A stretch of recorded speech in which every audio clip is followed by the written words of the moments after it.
Can you hear me, Jared?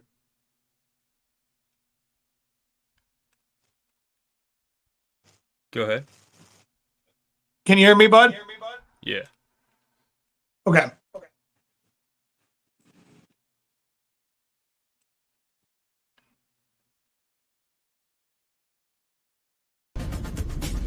You are listening to the Mark Lesko Podcast, a podcast by diehard fans for fans.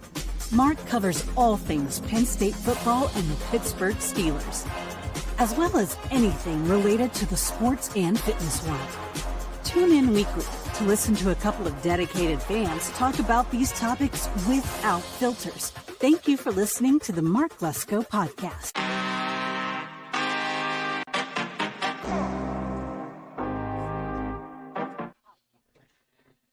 All right, everybody. Welcome in.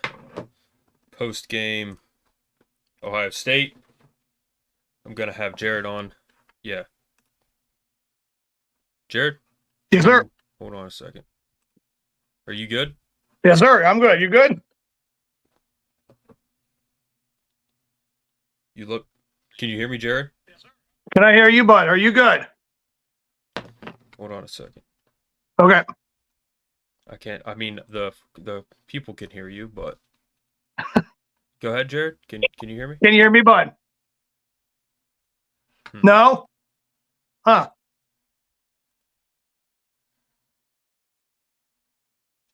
It shows my mic is working.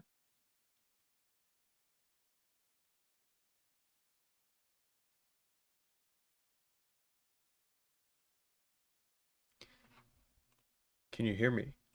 Can I hear you? I can hear you. Can you hear me? No. I'm going to leave and I'm going to try and get back on.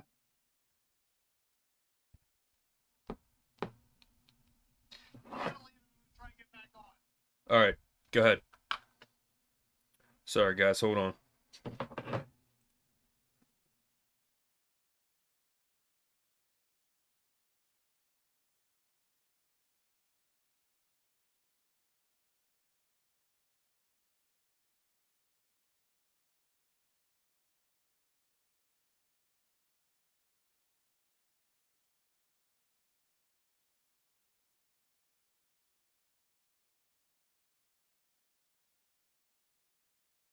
Can you see me, bud?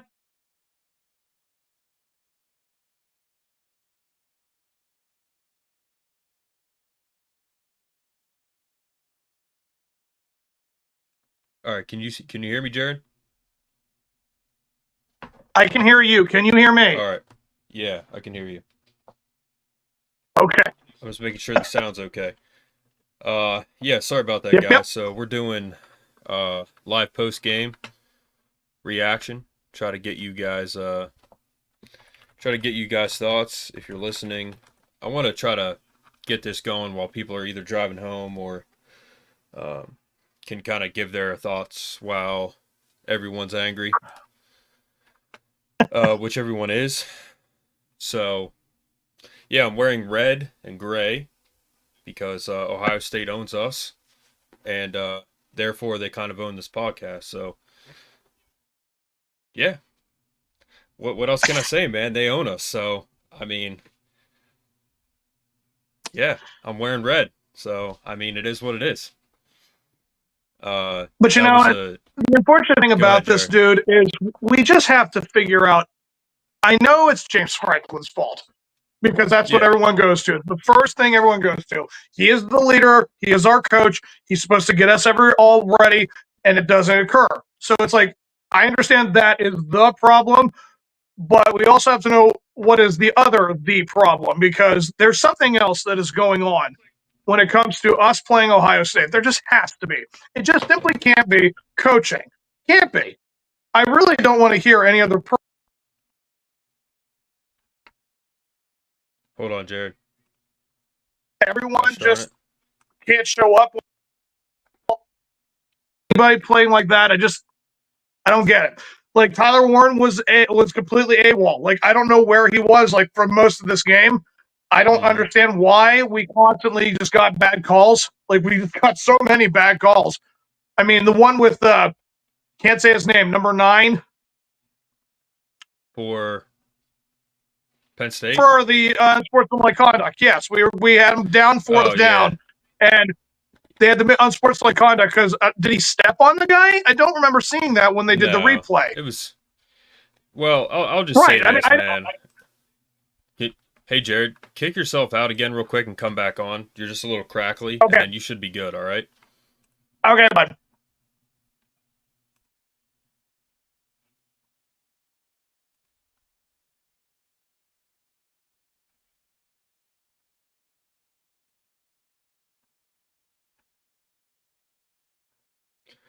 All right, guys.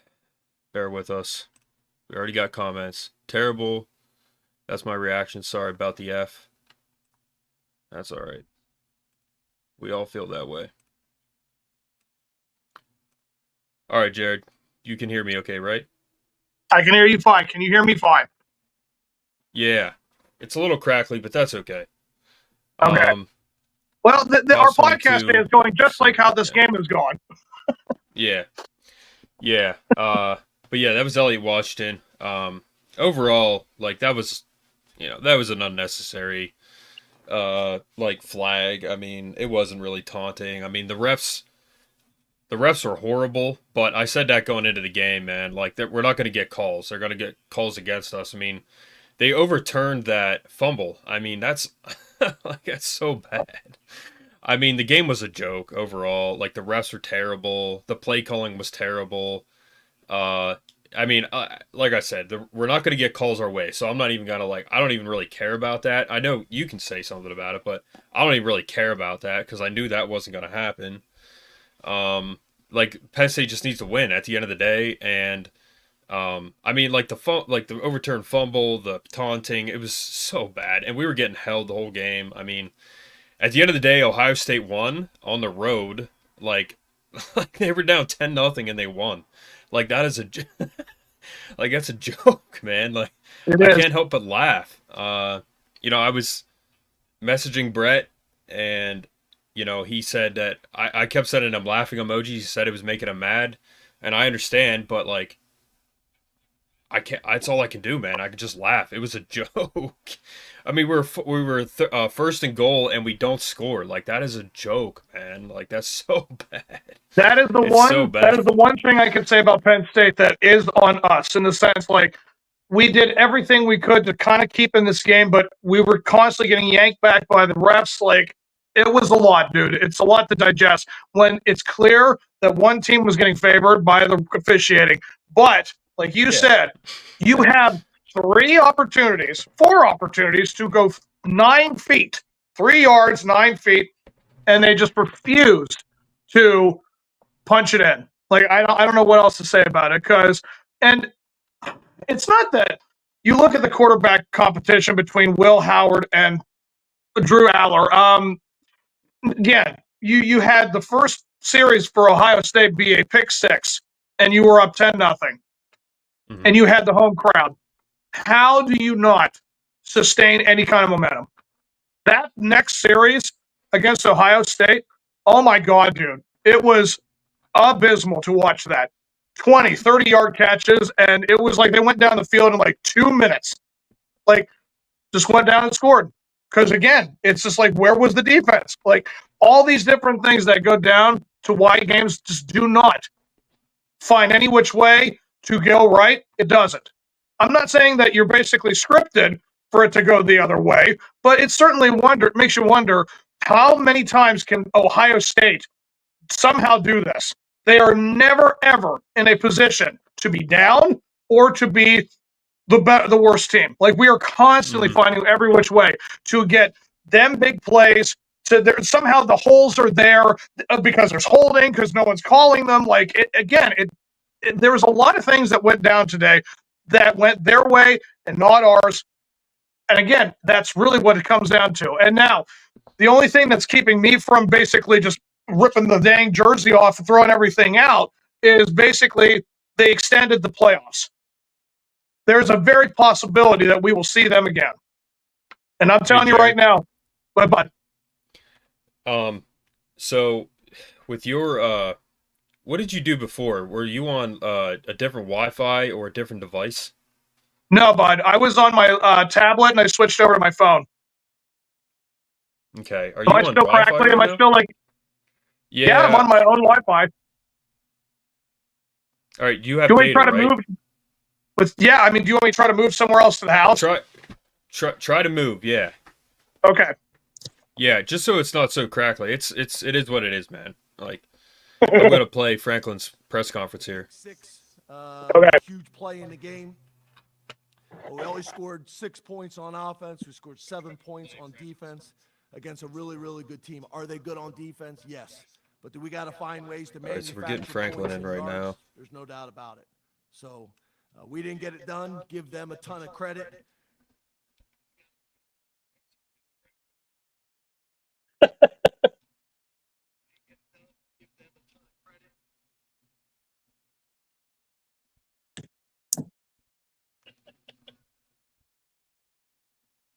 He's coming in echoey too.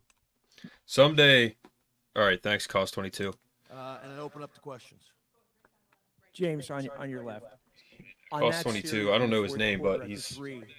Did you consider giving the ball to Tyler Warren on any of those plays? Yeah, we gave the ball to the running back. I think 3 times. It's echoing a little bit, but that's all right. The last one. Yeah, should we probably have given the ball to Tyler Warren after the plays he made? Yeah, I get the question. I get it.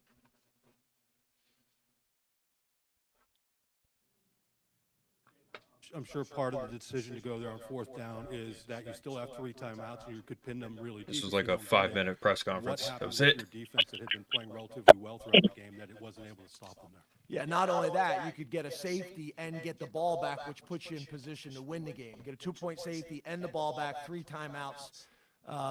Can you hear that, Jared? Championship drive right there at the end. We did not play well in an obvious running situation. Did not handle, I think, the fact that the offense didn't score in that situation well. Hey, Coach Franklin, right here. I know after a win, we hear you talk about, hey, let's enjoy this one for 12 hours. After a loss like today, is the focus, hey, let's look at Washington, or is it let's rest and regroup? No, we gotta do a great job of making sure we come in tomorrow, make the corrections, but then Sunday night we got to flush it and move on to Washington. We can't allow one. I'll figure out the audio at some point. The reality of college football is everything is still ahead of us, and we got to do a great job of making the corrections, eliminating the things that were unforced errors that happened today, and then we got to find a way to get a win next week at home, and everything is still in front of us. James, can you address some of the pre-snap, post-snap penalties, and particularly the one that gave them a first down on their second touchdown drive? What did you see there? Yeah, jumping off sides in an obvious 3rd down situation. Extended a drive for them, a tackle and standing over a guy, unsportsmanlike conduct penalty on a 3rd down stop, extends a drive. Can't do that. Can't do those things. So happened last week, happened again this week. That's on me. We got to be a disciplined football team. We were not disciplined at times today. Coach, you saw fans throwing things on the field, booing, very frustrated. What's your message to them about today's game? I understand their frustration. Guys in the locker room are just as frustrated, Jared, you on your phone? if not more. But Yeah. college football has changed, and we have an opportunity moving Try resetting your forward, phone. to right and some rejoin. wrongs Okay. today. Is that And all that's right? what we're going to focus on. I get it. We get an unbelievable crowd here. We get unbelievable support. You don't do that without passion. And there's great things that come from that, and there's hard things that come from that. That's part of the job. That's part of the job, and I own it all. I own it all. James, you mentioned in the last week that Bo Perbula out there can open things up for the running backs today. Katron and Nick seem to have trouble finding that daylight today. Bo had 1 carry for no yards. Hindsight being what it is, do you think maybe there was an opportunity to get Bo more involved to find that jolt? Well, I think the plan was to get Bo more involved based on how practice had gone this week with Drew, but we didn't have a whole lot of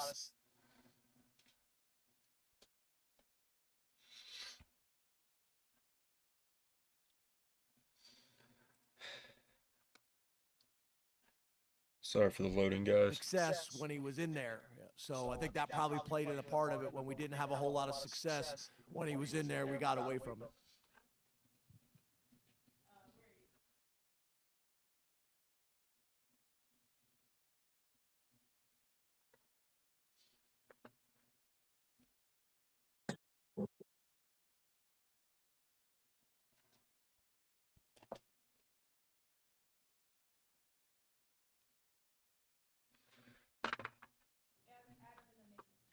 James, you can't control the outside, but as far as yourself and evaluating yourself in these big game performances, how do you do that? What significance do you put on a game like today? Yeah, again, there's nobody that's looking in the mirror harder than I am. I will say this, and I've said it before, 99% of the programs across college football would die to do what we've been able to do in our time here, and that doesn't matter. That's all of us. But I also Such a dumb thing to say. When you're in a place like Penn State, there's really, really high I'm not calling him dumb. When That's you're in a just place like Ohio State. There's really, really high expectations. I get You're it. right. I want to go 10-2 totally every year and not win the big game. You're right. We've looked at all these things really hard. We'll continue to look at these things really hard. There's a lot of things that I had planned on saying when I came in here today, but they are not appropriate to say right now. So I'll hold them till another time. Hey, Coach, over here. With Abdul Carter's play today, obviously 2 sacks, but also, like you said, the offsides play. What was it like kind of watching him, knowing that he could also do great things, but also kind of hurt you in some ways with penalties and other poor plays?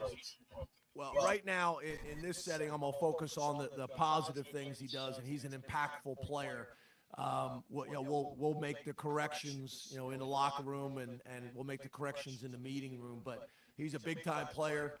He makes big-time plays consistently. There's things that we got to get cleaned up with all of them, Abdul included. James, the sequence at the end over here on the side. Sorry. At the end of the first half, getting at the 1st and goal and the free, and then that play in the quarter that ended up being an interception. What went into that play call, and what did you see from that play? What did I see on the play that they overturned to an interception? Yes. Drew made a nice throw. We had a chance to come down with the ball. They called it as an incomplete at first. Then they reviewed it. Kevin Gantz could be a meteorologist. The guys yes, he could. TV got a better idea of how that whole thing played out. There was a ton of 50-50 calls in this game that you could call in either direction. There was a ton of them in this game. The fumble on the sideline in the near arm that goes out at the 2-yard line, obviously, and is called a touchdown. There's a ton of calls, 50-50 calls that could go either way. And in that type of game, they're critical. They're critical. Besides that, I don't have a whole lot more for you. But, obviously turning the ball over in the red zone and getting stopped on downs, 2 turnovers inside the 5, that's really the story of the game.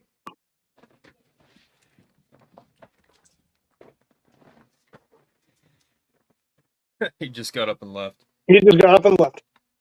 I know there's a lot of people who probably wish he'd just do that now. I got this to celebrate. Some good champagne. Yeah. And, yeah, so. Gotta drink it anyway. So. That works, but it's either for celebration or it's getting oaks on. Yep, that's right. Meteorologists are often wrong. Where's the lie? No, we agree with you, Kevin. Yeah, like you could be a meteorologist or James Franklin, get paid $1 million to be wrong, to fail at my job when it matters most. Yeah, we agree with you. Getting CURW, I'm not sure what he meant there. Spelling errors happen. Yes, I'm assuming pure. That's where I would go with that. But yeah, we agree with you, Kevin. Like, yeah, me too. We're too far down the road with Franklin. Sorry to say that. We're too far down the roads. All right, I think he's saying, thank you for the comments, guys. Keep them coming. Yeah. That's why we're on here. I want to get you guys' thoughts. Frack the Hunter said, we're too far down the road with Franklin, meaning he probably won't get fired. Yeah, I mean, at That's the end what of the I day, thought. man, I'm just trying to be realistic about things, which is why I'm wearing red and gray. Ohio State owns Penn State. I mean, I know, and I give them. I'll just say, cute now, CURW. It's pathetic. Cute. Okay. Oh, you meant cute? What's Yeah, he meant CURW? cute, not. All right, getting cute. Yeah. Yeah, it is pathetic. You're right, and that's why I'm laughing. But Frack the Hunter said start over. Yeah. I hate it, but it's true. Yeah. Yep. I agree. Yep. Every single year. Hey, we only lost by 7. Yep. It's coaching, man. Yep. 100%. So I'll just say what I'm going to say real quick. Yep. It was a joke of a game. I was laughing like the Joker. It's not a happy laugh. I was laughing. It was a pathetic offensive game. The refs were horrendous, but you can't blame the refs. We said that before. I said it last year. I said it this year. The refs are never going to go our way, man. The play calling was horrible. The defense was bad. Like, they weren't good. They were bad. They were bad. They gave up 20 points, or how many points did they give up? 20? They gave up 20 points. They were bad. They gave up too many points. Our offense absolutely sucked. And James Franklin is the head coach. It's his fault. This is not coming from a place of I'm calm right now. Somehow I'm calm. Okay, James Franklin. It's his fault. He's the head coach. It's never going to happen under him. This is not coming from a place of hate for him. He's done a lot of good at this school. I want him to win just as bad as I want I want it for him just as much as I want it for everyone else. But it's never going to happen under him. It never will, and that's it. So that's it. It was a joke. First and goal, don't score. Horrible calls don't go our way. All the credit in the world goes to Ohio State. They're not going to win in the playoff. Like, they're not a national championship team. That's the part that sucks. Is they're not even that good, and we lose again at home on the road. I mean, it's a joke, man. It's a joke, and that's it. That's all I can say. That's all I can say. It's a joke. But you want to take it a step further? Yeah, go ahead and talk, Jared. I'm just going to pull up the comments, all right? Yeah, that's right. But if you want to take it a step further, Bud, again, we are talking about the one and only time he beat him, or beat Ohio State, was the Micah Parsons block and Grant Haley run back. You don't have those two ridiculously rare things happen. You have never beaten Ohio State. Like, James Franklin had if it wasn't for that, he would never have beaten Ohio State. It just always comes down to the big programs, the big games, never winning those games when it mattered. Now, USC, that will always go down as a great comeback win for him. Like, he got over a hurdle with that. Scoring 3 points. They didn't score a touchdown. An offensive touchdown. That's absolutely pathetic. Yeah. 6 points. My goodness. Offense, that's all he gave us. So, yeah, you know that there's a long season ahead of you. Again, when you have to go into overtime and come back from a team that technically was banged up in USC. So that was a great road victory. You knew how to overcome those hurdles. And then you come home, and then you have a lot of things going because Aller was healthy enough to play. Everything was working for Tyler Warren up until this game. And it's like, what excuse did you have outside of those two things that maybe had occurred? Because, again, you never beat Ohio State, and Aller was kind of banged up. So it's like everything had gone your way for a change.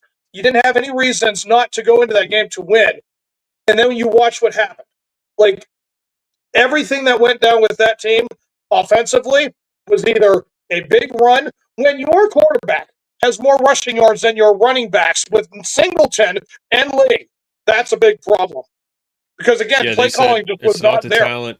And Drew Aller was handcuffed by the play calling, absolutely. I mean, look, before the half, what the hell was that? Before the half, Franklin's like, yeah, go. You have they had 3 timeouts. It's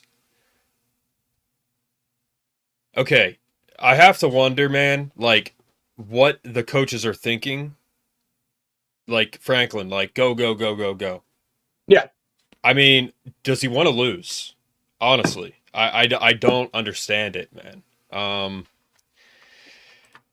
Yeah, but keep going, huh? Yeah. No, I mean, but you had that two big moments happen where the ball should have been our ball when they turned it over, and they said it was an incomplete pass. I really don't care to hear the rules of how many steps you have to take before a ball. When it comes out, it's yours. Like, to me in the moment, that just looks like a fumble, and we should have had that back. And naturally, they called that an incomplete pass. And then, naturally, where you had a gift where Howard fumbles the ball in the end zone when he was a step away from the end zone, fumbles that ball. You were given a gift, and you take the ball down your side of the field. And then with the most bizarre interception I'm ever going to witness in my life. It's just like everything just goes the other way. Like there's no other way to explain this. Like it was borderline just spooky how everything just seemed like it was never happening. But it just makes you wonder how much you have over a game in terms of control, because you should have had at least something go your way when things like that happen for you, and then it goes the other way again. It's just not meant to be, dude.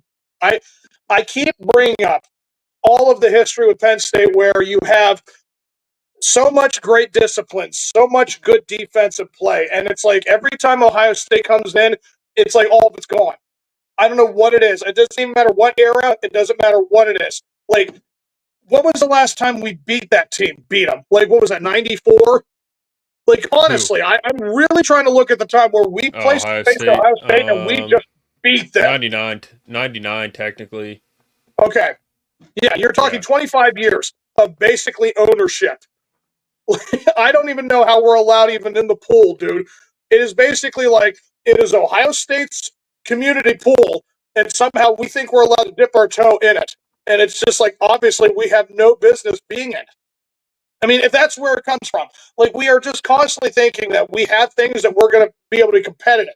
And again, everything shows that. All the numbers. We constantly look at our stats every year when it comes to quarterback play, running back play, all the schemes, and how many points we give up on defense. And when it comes to playing Ohio State, again, I'm never going to forgive the team having 10-0 and then going 20-3 the rest of the game. Like at home. Like that is just unacceptable. That's just unbelievable. Yeah, I mean, I picked him to lose. I am surprised. I'm still surprised that we lost. I really am. You know, I picked him to lose. Oops, sorry. Yeah, so I picked them to lose. I am surprised that they lost because Penn State is the better team. They really are. And yeah, they blew it. That's it, man. You know, Franklin or Cost22 said Franklin was classless for walking out. The execution was so upsetting. Lost it. Yep. At the end of the half was bad. 10-0 lead. I had hope, man. Everything went against the coach who plays not to lose.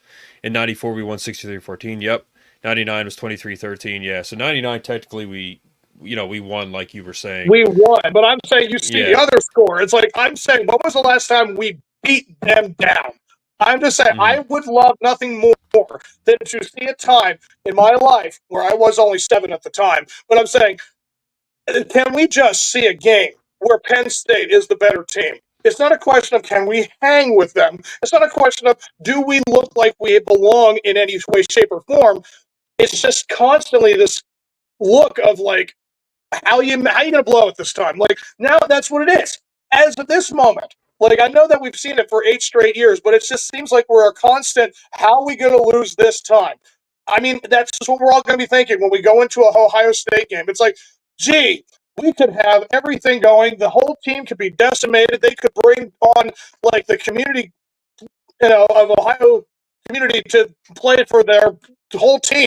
And I'll wonder who's going to be, like, is it going to be the 95-year-old granny? Is it going to be some goat that they found, like, on the sidewalk? Like, I'm just wondering, how are we going to lose the game?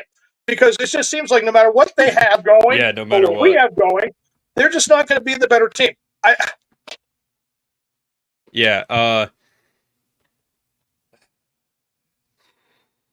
So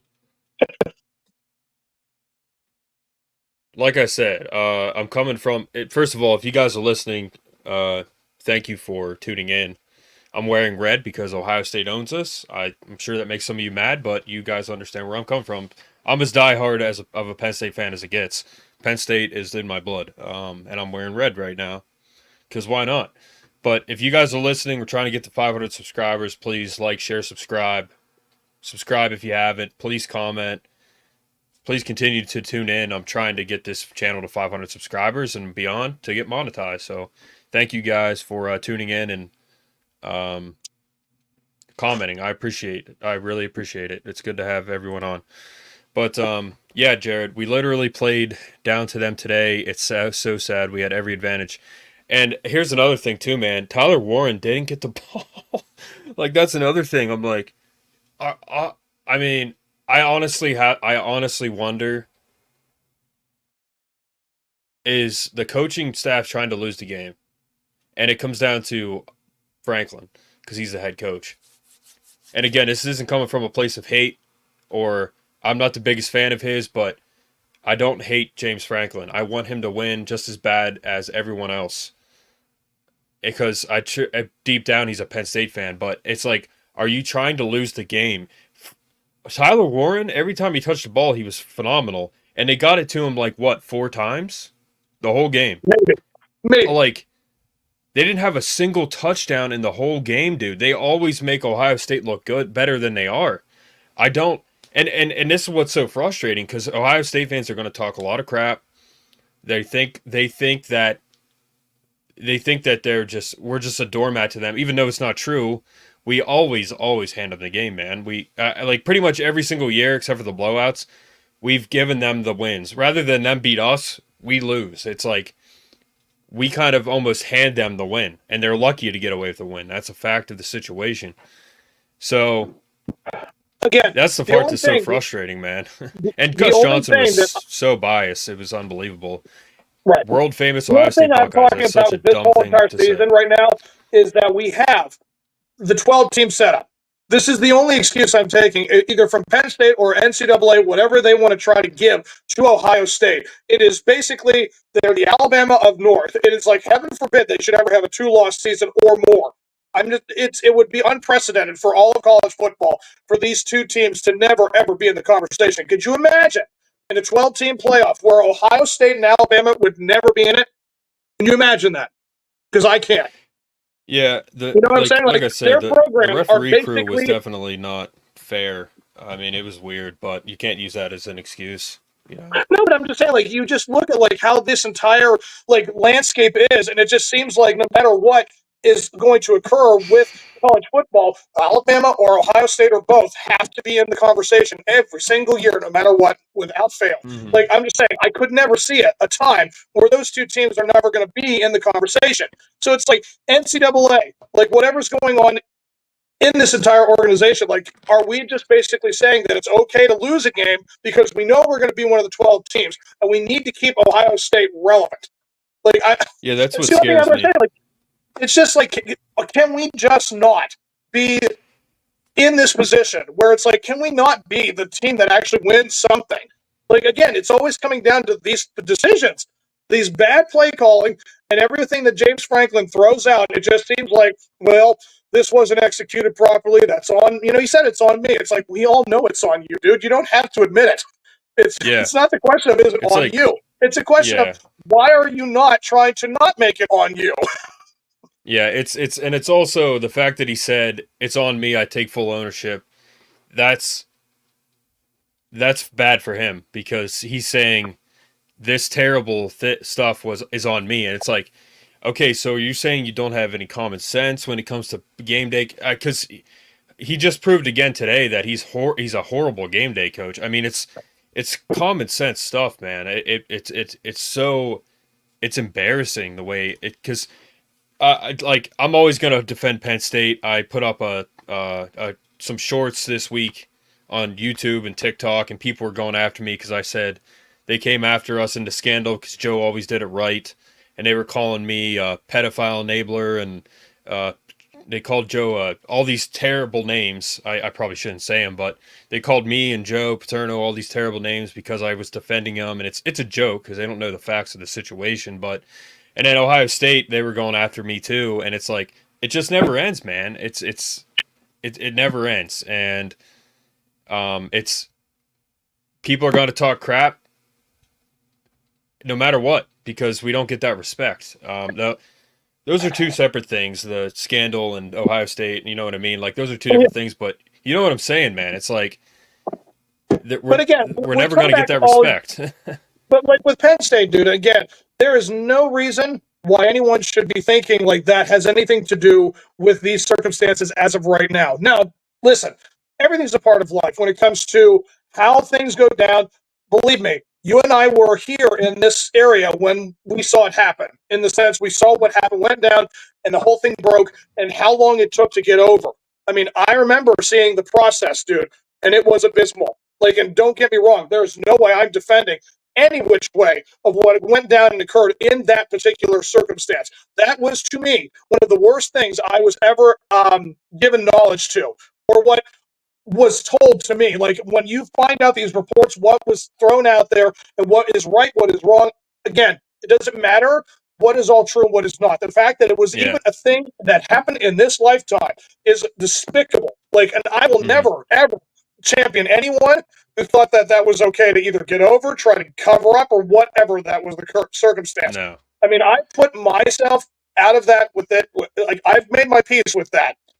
I understand that no one can ever put their peace with it who had gone through it. I understand that completely. Yeah. Nothing is ever going to erase that. Time will not erase it. You know, money will not erase it. It will always be a thing, and it's terrible that anything like that could ever happen in life. No one ever wants that. And I mean, but the bottom line is, dude, life goes on, and we try our darndest to find the right ways to handle it with as much understanding and positivity moving forward. And we always want, I mean, at least I've always wanted the good things to come for those who ever got the injustice that they had to suffer through all of that, all the years, all of that. It's terrible. I will never they blamed the wrong person. That's the only thing I was saying, you know, and I think you know that, but yeah. Right. I mean, again, I can't say that for certain. I can't, like, champion it or nothing. I just know how I personally felt about it. And again, like, 110% of us should say that it was terrible, because it was. And again, we're talking about now a time where it has been quite some time with that. And I think I had seen some comments where that was the case, where you watched, like, them talk about it, bring something up.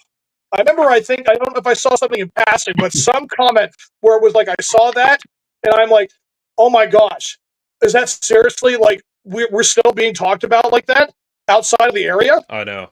It's been 14 years. And I mean, again, I never want to not go back to that again. That was something that was terrible. It was tragic. But again, the Ohio State and Penn State thing has always been a problem for this organization, for this institution. Like Penn State, I get it. We are honestly going to always be looked at in that way because it happened. But the question is, how much of it will be because people don't want it to happen, or, you know, Penn State has to have those things go through them and be like, well, we always will remember. And it's unfortunate if that's the case. Yeah, I absolutely. I don't even say the part that was horrible what happened. Obviously it is. Like, that doesn't even, of course it was horrible what happened with the scandal. But yeah, it's just that people still say that when you defend Joe Paterno, people still say that, like, he did this, he did that, he let stuff go, he did he did the right stuff. That's, you know, that's it. That's the end of it. Which is okay. People can say whatever they want to me, but it's a respect thing. Like, Penn State's not going to get that respect with that.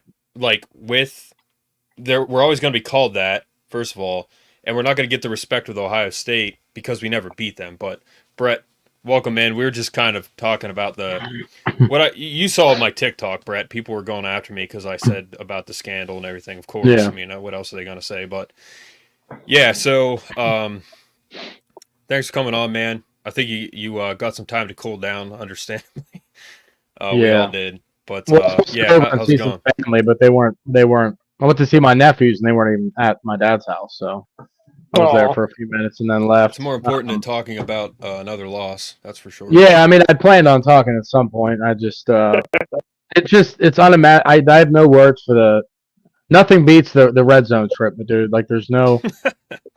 This is what I want to know. We'll never freaking know it. Was Franklin like, hey, what are your play calls right now for the red zone trip? If he knew it was going to be 3 exact runs that got 0 yards, and if you're going to do that, just give Tyler Warren the ball because he just ran for 40. If you're going to do it, don't be dumb about it. And you were dumb about it. And then you did a passing play because you had to on 4th because obviously the runs didn't work. I see running it once and be like, okay, we got a yard, we're a little bit closer, and then switching the playbook up. You did the incompetence in that of doing the same play 3 times.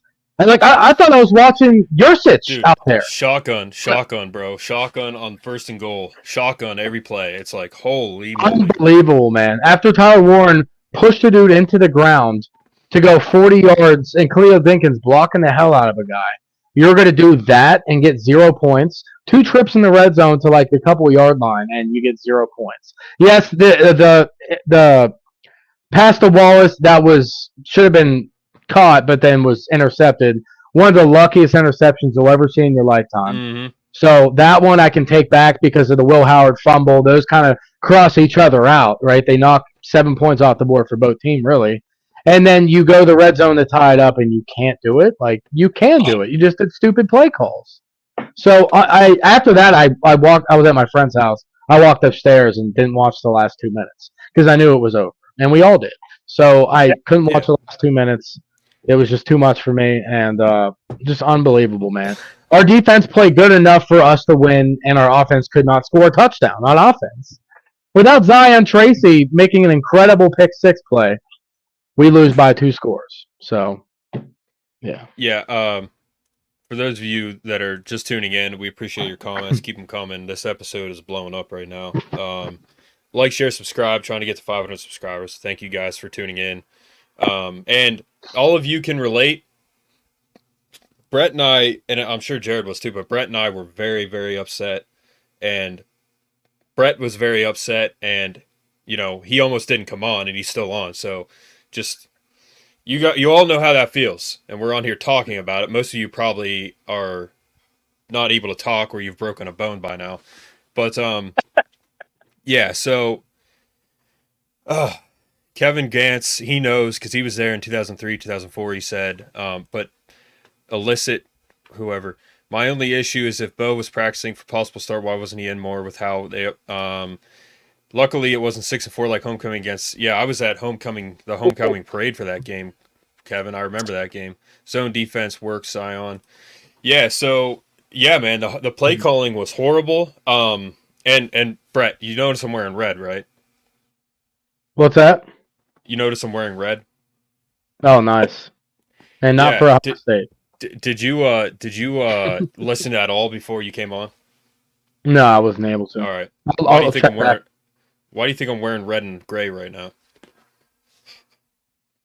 Oh, you're wearing gray too. For Ohio State? Red. Yeah, they own us, man. Why not? Acceptable. Well, see, I wore blue and white today, but I did not wear a Penn State shirt just because I couldn't do it. I couldn't go into it with, and I'm sorry, Jared, because you're blue and whited out with Penn State gear on, and it's a painful experience. But yeah, I've given up. I've given up totally. Yeah. Let me tell you something. I mean, I'm a Pittsburgh Pirate fan. I'm gonna tell you right now, if there's one thing I know about is putting up with so much BS and putting up with so much nonsense, you stay loyal no matter what. That's just it. I soldier on. I always have to look at the best situation that I can think of because, again, this is the situation where we are a 12-team playoff team now. So, I mean, could we face them again and hopefully the result is better? Yes, that is always the case. But I will say this. I definitely do not want to ever see that officiating ever again. I think that, dude, let me say, I would rather you take guys off of this street and basically, like, we're going to put you through like a 2-month program before the playoffs start, and we're going to drill you in on everything there is about refereeing, officiating, everything that is correct. I don't want to hear any biasm. I want in writing that you guys will never, ever call a bad call, and I want to make sure that they get this on air, that they're doing this with these guys, and they're all signing their lives away, saying that we will not call bad calls, and we will not show favoritism for anyone, because it just seems like that is the only way we're going to see that kind of officiating happen for any of these kind of games. Like, again, we cannot have Ohio State be under 2 losses. We can't do it. They have to always be relevant. So if this is what it was, and Penn State was like, hey, we're just going to give this win to you because we need you guys to stay up there, so when we play in the playoffs, maybe we'll figure it out then. It's the only excuse I'm going to give. Can we get the Kevin's, I want to get to the one, where was it? We made a guard look great as a tackle. He was holding us the whole game, like for passing plays. I think any holds against Abdul Carter, and he still got a sack on that one. I want to say this, Brett, real quick, and here's another thing about everybody tuning in. We speak the truth on this podcast. Like, this is not we have no affiliation with Penn State. We're diehard fans. Between Brett and I, like, we've been watching Penn State football our whole lives. We're both in our 30s. Jared knows Penn State football too, but he'll tell you that he doesn't, know.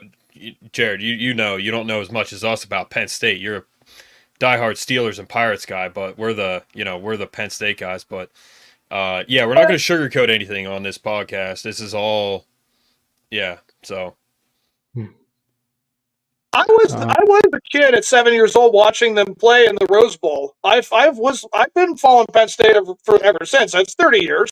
I mean, I'm not saying I'm completely know everyone left and right, back and front, but I definitely have watched pretty much every season of Penn State since I was 7 years old, and I have cheered for them as much as anybody because I've always wanted to see them win. So I'm not saying I can't talk about the history, and I'm not the position player going and scheme calling like everything, but I will say I am one of the better diehard fans. My household will tell you this whole game, dude, there was not anything like I had to constantly leave the room. I had to leave the house. I was just like, I have to have my moment because I am just not in the mood to deal with this because it's just like it just overcomes me with how it's like every time it just seems like it's going to happen. It doesn't. And every time it doesn't happen, it will, but it doesn't last. Like it'll be one big play and that's it. And I'm just, the return for the touchdown and Tyler Warren's 33. That was our 2 big moments that was like, oh, we have a shot. They just took everything else away, and it just never went our way. And Drew's our leading rusher. His legs kept us in the game. Did I not make that comment, Mark? Did I not make that comment? Yeah.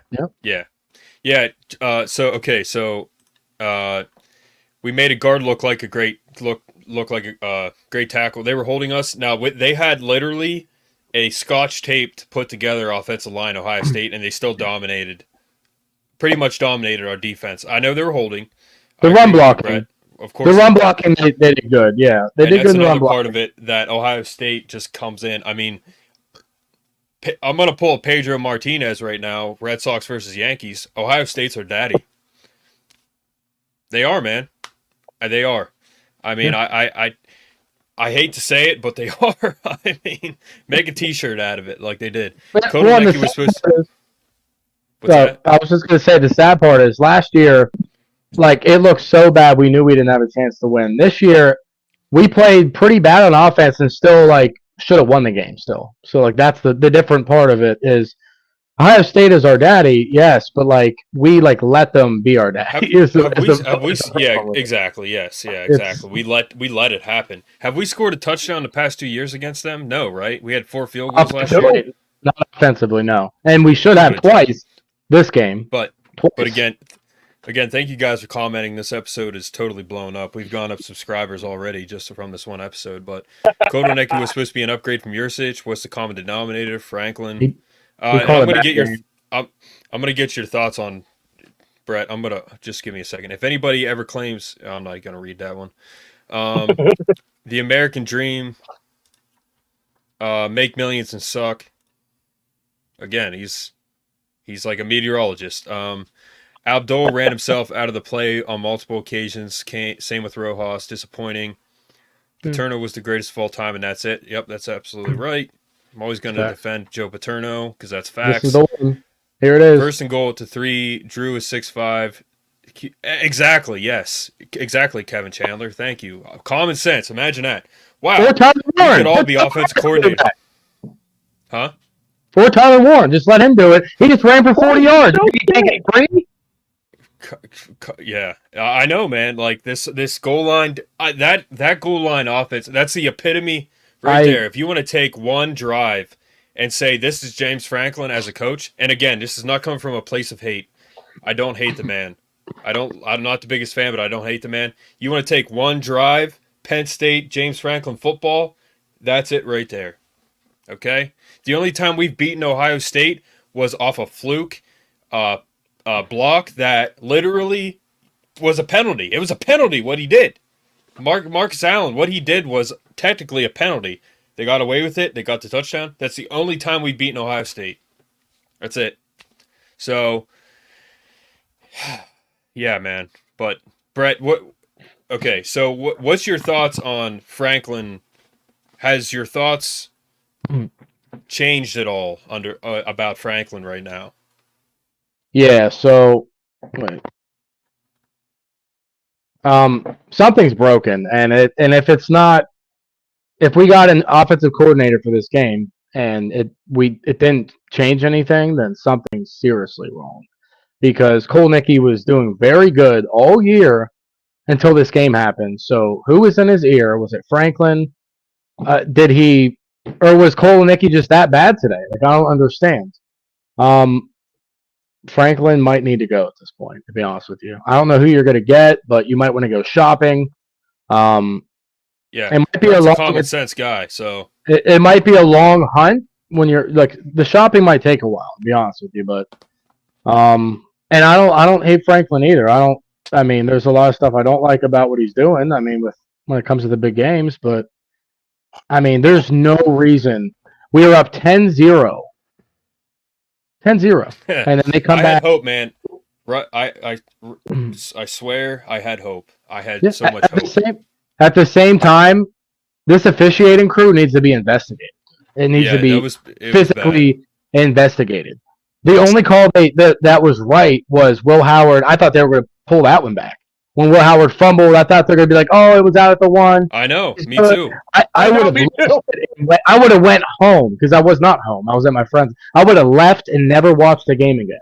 So that was the one call. I was like, okay, maybe they're not paid off. And then the fumble happened where we made them fumble, and they called it an incomplete pass. Swear to God, they called it. I was like, there's no way it's not a fumble. There's not enough to say it's not a fumble. How do you overturn that call? You can't. If you call it an incomplete pass, then fine, it's an incomplete pass. But you call it a catch fumble. That's what happened, man. And then they overturn it. I mean, honestly, how do you do that? I honestly, how does that happen?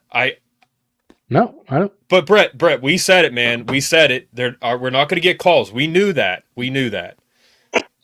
But that's so bad. I mean, how do you overturn a fumble with that video evidence? How? He physically caught it. He caught the ball. His other arm, which he did, and then right after he put his other arm, he put his foot down and it fumbled out because the guy tackled him. That's a effing fumble, dude. I'm sorry. But I mean, yeah. At the end of the day, the play calling in the first half, you didn't target Tyler Warren more than like once or twice at all. And then once you do give him the ball in the second half, look what happens. He makes plays. He runs it for 40 yards, and then he catches an insane catch for like 20 or something. So he was getting pummeled and just caught it anyways. Drew played a good game. Nothing was wrong with Drew. Nothing was wrong with Drew. It was the play calling. Play calling was horrible.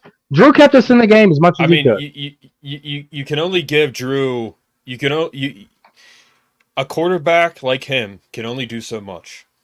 All right. Now the only silver lining that comes out of this right now is that this 22 class comes back. That's the only silver lining, man. Drew, if I'm Drew Aller, if I'm any of these 22 class guys, if you have any pride in Penn State whatsoever, you're not leaving. Even Abdul Carter. Abdul Carter's going to leave, but stay, man. Like, you haven't had a top 5 NFL draft pick season.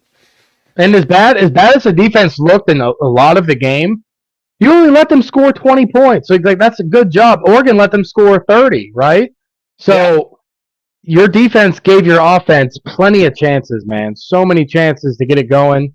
You get it going, and then you just can't put points on the board. That last drive and 2 minutes to go, I don't blame the defense. They were like, you know what? The offense isn't going to do shit. All right, Chris said that wasn't a fumble. He never had control, he says. Don't call it a catch fumble then, if it wasn't a fumble. Yeah, so that's the problem. The call on the field. There needs to be enough evidence to overturn it. There was not. That's the problem. There was a fumble. There were so many holes and passenger differences against Ohio State, and the rest didn't call, like the one on Liam Clifford. Yeah, there was a lot of penalties that went against us that weren't called. He turned the ball. That was a fumble. Yes, exactly. Thank you, Chris. Who are you? Like, what are you talking about? He turned the and one thing I like about Kevin is he was there in 2003, 2004. Kevin, I went to some of those games when you were a student, and man, the crowd, the student section was loud then, and that was before like they truly established a whiteout. So Kevin's era is responsible for majorly responsible for where the crowd is at now. So thank you, Kevin, for that. And I mean that sincerely. Holds and pass interferences, yes. Refs. Yep. All game. Replay came about thanks to Joe complaining about Big Ten refs out to get us. Yep, I'm sure he did. It's not a conspiracy to think the Big Ten and the refs have been out to get us since Sandusky. Absolutely, John O'Neill was 100% one of them. Especially in the biggest games, we always have all the biggest calls to go against us or no call on them.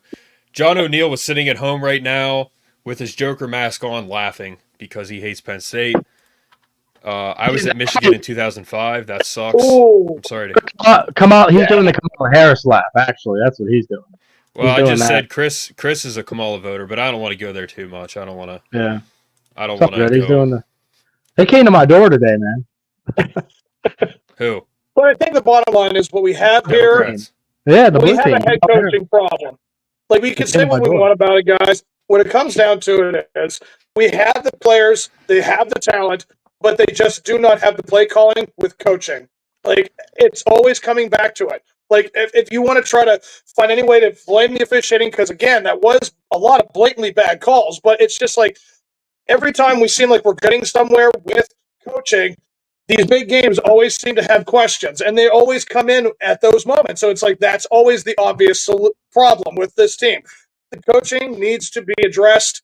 And would it make it better if Franklin were to go? I mean, again, how do we know? I mean, who do we get? Like, can you name me a name that would be like a better option?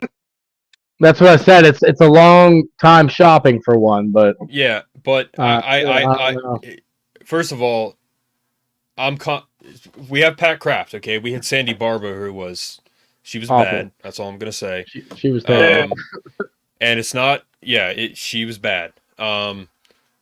Pat Kraft and Penn State with our business president. I'm not the biggest fan of our current president, but she's a businesswoman, and you don't get to where she's at if you're not good at what you do. I'll just give her that credit right there. Yeah. For several reasons. She's Chris, we'll get a good coach, man. We'll get a good coach. Yeah. Chris, you can vote for whoever you want. We don't care, man. I mean, yeah. we don't care, man. Yeah. That's what it is, man. To the football game, 100%. Yeah. So, you guys can see the comments? I can. All right, cool. Have them up. I didn't know that. All right, so wow, you mad that you going political? Yeah, no, yeah. No, you're good, Chris. That's all I said. Yeah, they came to my door. Yeah, you're good, man. We appreciate the comment. Nebraska, Nebraska coach. He's from State College. Yeah, or the coach from Indiana, or we could get Bill Belichick. What do you think about that? we got to see what they do in the big game with the Nebraska coach. We scored a touchdown on 7 straight drives in that game and lost. I don't think that's ever been done. We scored. Which game was that, Kevin? Can we bring them back from the dead? Are they still alive? Or he's talking about. The sad thing is, it was even more upsetting. Sorry, these are out of order. But we scored touchdowns on 7 straight drives. I think he's talking about the Rose Bowl. James Franklin has to go. We're never going to win it. Exactly. We're never going to win anything meaningful under James Franklin. I'll tell you that. His most meaningful win, honestly, is USC this year. Even because Ohio State, that was meaningful, but what did it turn into? Rose Bowl loss. Yeah, it was a fluke win. Yeah, exactly. It was. And we came back against Wisconsin. We were a second-half team. But this second-half team that we are, it didn't work out today as I thought it would. I thought our offense would catch up to us. And what happened? Shut up. Should have. Brett, do you think our offense caught up to us today? I think the play call and Cole Nicky didn't put our guys in the best position to win a game. And like I said, the defense blew a lot of plays, but the sacks and the tackle, like they did enough to win us the game. We cannot say the same for the offense. The offense did not do even close to enough to win us the game. That's the difference. Difference in this. Tom Allen needs to be looked at in some play calling, but he didn't lose us the game. It was the offense. No, he didn't. The offensive play call. They give up 20 points, man. Like that's pretty good. It's not bad. What was it last year? 21-12? 2012, yeah, it was almost the same score. 2012. Exactly. So there you go. And that was with a better defense last year. And so, and they have a better offense this year, Ohio State. So they have a better quarterback. Illicit 6969 said it felt like, that was, I think, our first loss in 99. They lost the last 3 games. And I could tell you a ton of stories about why that happened. It coming from inside sources as to why Penn State blew it in 99, because they could have been national champions. 94, technically, they were national champions. Let's just be honest about that. 97, they had a shot. 99, they had a shot. 2005, they should have been. 2008, they should have been. I say they should have had a shot, is what I mean. Yeah. And then in 2017, they should have had a shot. 18, 19, and 22 could have had a shot too. 23 last year. This year we could have had. We're not out of it, but I don't even care about the playoff picture right now, man. I honestly because it doesn't matter. We might have a home playoff game, but it doesn't matter, man. We didn't beat Ohio State. That's the hump that we have to get over, and that's it. And we didn't. Speaking of Minnesota, he brought up Minnesota. That reminds me. They beat Illinois today. We got to go to their house, so not going to be an easy game. Minnesota looks pretty good right now. So. Nope. We got to play Maryland. We got our schedule's not easy. No. Okay, so 7-7, then 31-7 at halftime. We've never had coaching for 30 years. 7-7. Which game are you talking about, Kevin? Oh, Rose Bowl. Oh, 2009. Yep. That was That was the best team in the country that year, I think. USC. 24. USC was never a national championship school. Thomas Johnson. Did you comment yet today? I mean, Penn State was never a national championship school. Well, 2 times they were. Right. So I don't know what you're talking about. We weren't alive then, but they were. Yeah. When the ref called TD, when OSU QB fumbles at the 4 is the worst thing I've ever seen in my life out of everything. When the ref called TD. Oh yeah, that was horrible. That was really bad. You're right. That was such a horrible live call. Yeah. Sandusky was retiring. 97 was the 34-8 destruction to Michigan with McQuarrie. Yes, that was Charles Woodson. Had he had a defensive touchdown, an offensive touchdown. He kicked a field goal. He had a punt return, kick return. He served popcorn in the stands. I mean, he did everything that game. Then he won the Heisman. When I was a student, and then in the years after until 2011, I graduated in 2015, Kevin. I always wondered why Big Red was on the sidelines calling plays in. It turns out he was rewarded for a silence. Oh. Maybe. I don't like to pull Paterno into that, but yeah. because I don't think that's true. But watch 94 and 97, the OSU PSU replays, and you'll see how to beat Ohio State. Dominant O-line and solid linebackers. Yeah, we went over that in the pregame. Brooklyn, USA. Nice to have a New Yorker in here. Yeah. Kevin, are you talking about Paterno silence or what? Because we totally disagree with you on that. But yeah, he told his boss, 100%. He wasn't a good coach. Who? Paterno? Who are you talking about? Oh, McQuarrie wasn't a good coach. That's what I thought. I thought you were talking about McQuarrie. I'll say this about McQuarrie. I had him at Penn State football camp, and I liked him a lot. I thought he was a good coach. But, I mean, if you say that about McQuarrie, you say that about Jay Paterno. He shouldn't have been a D1 coach either then, because he was, yeah. But, yeah, we can have our opinions. But, so going forward, what else do you guys have to say? I mean, we can talk about going forward. Yeah. we lost the hardest game on our schedule. So again, we're not going to get any respect in the playoff. Nope. Urban Meyer's happy. Kirk Herbstreit's happy. Everyone's happy right now. So we went out. Say we went out. Where do we see us ranked? I mean, Ohio State wouldn't drop if they were us, but we'll probably drop. So we'll go to like 7. I was thinking 8 or 9 myself, just because any chance they get to drop Penn State, it's like, man, it seems like it's always 2 or 3 point drop. You know, standings more than in the standings. I feel like that's how it always works for Penn State. Somehow it's like any other team, we go to 5 or 6. I think we're going to go to 8. Good, Kevin. We lost to a team that put $20 million into their team, so I mean, we'll probably drop to 7. Yeah, that's another thing you got to bring up, dude. $20 million more in NIL money than any, like, geez, like, of course you're going to be able to win because you're paying everyone like actual big boy salaries. We had every chance to win. But again, like Brett said, like I said, like Jared said, no matter what, man, we're not getting there with Franklin. We're not. It's just not going to happen. It always comes back to Franklin. There is a better chance of like seeing a flying pigs. Honestly, I mean that's like the common saying is we're going to see flying pigs before we see this. Whatever. I don't think we'll drop to 10. I think we're dropping to, I don't know. We'll see. Did Miami win? We could drop. Yeah, Miami destroyed them at the end by like 22. We'll be in the top 10. I think we dropped to maybe 6 or 7. Maybe 6 or 7. 7, yeah, 6, 7, or 8. One of those. But you know what's crazy though? Ohio State's probably going to lose again.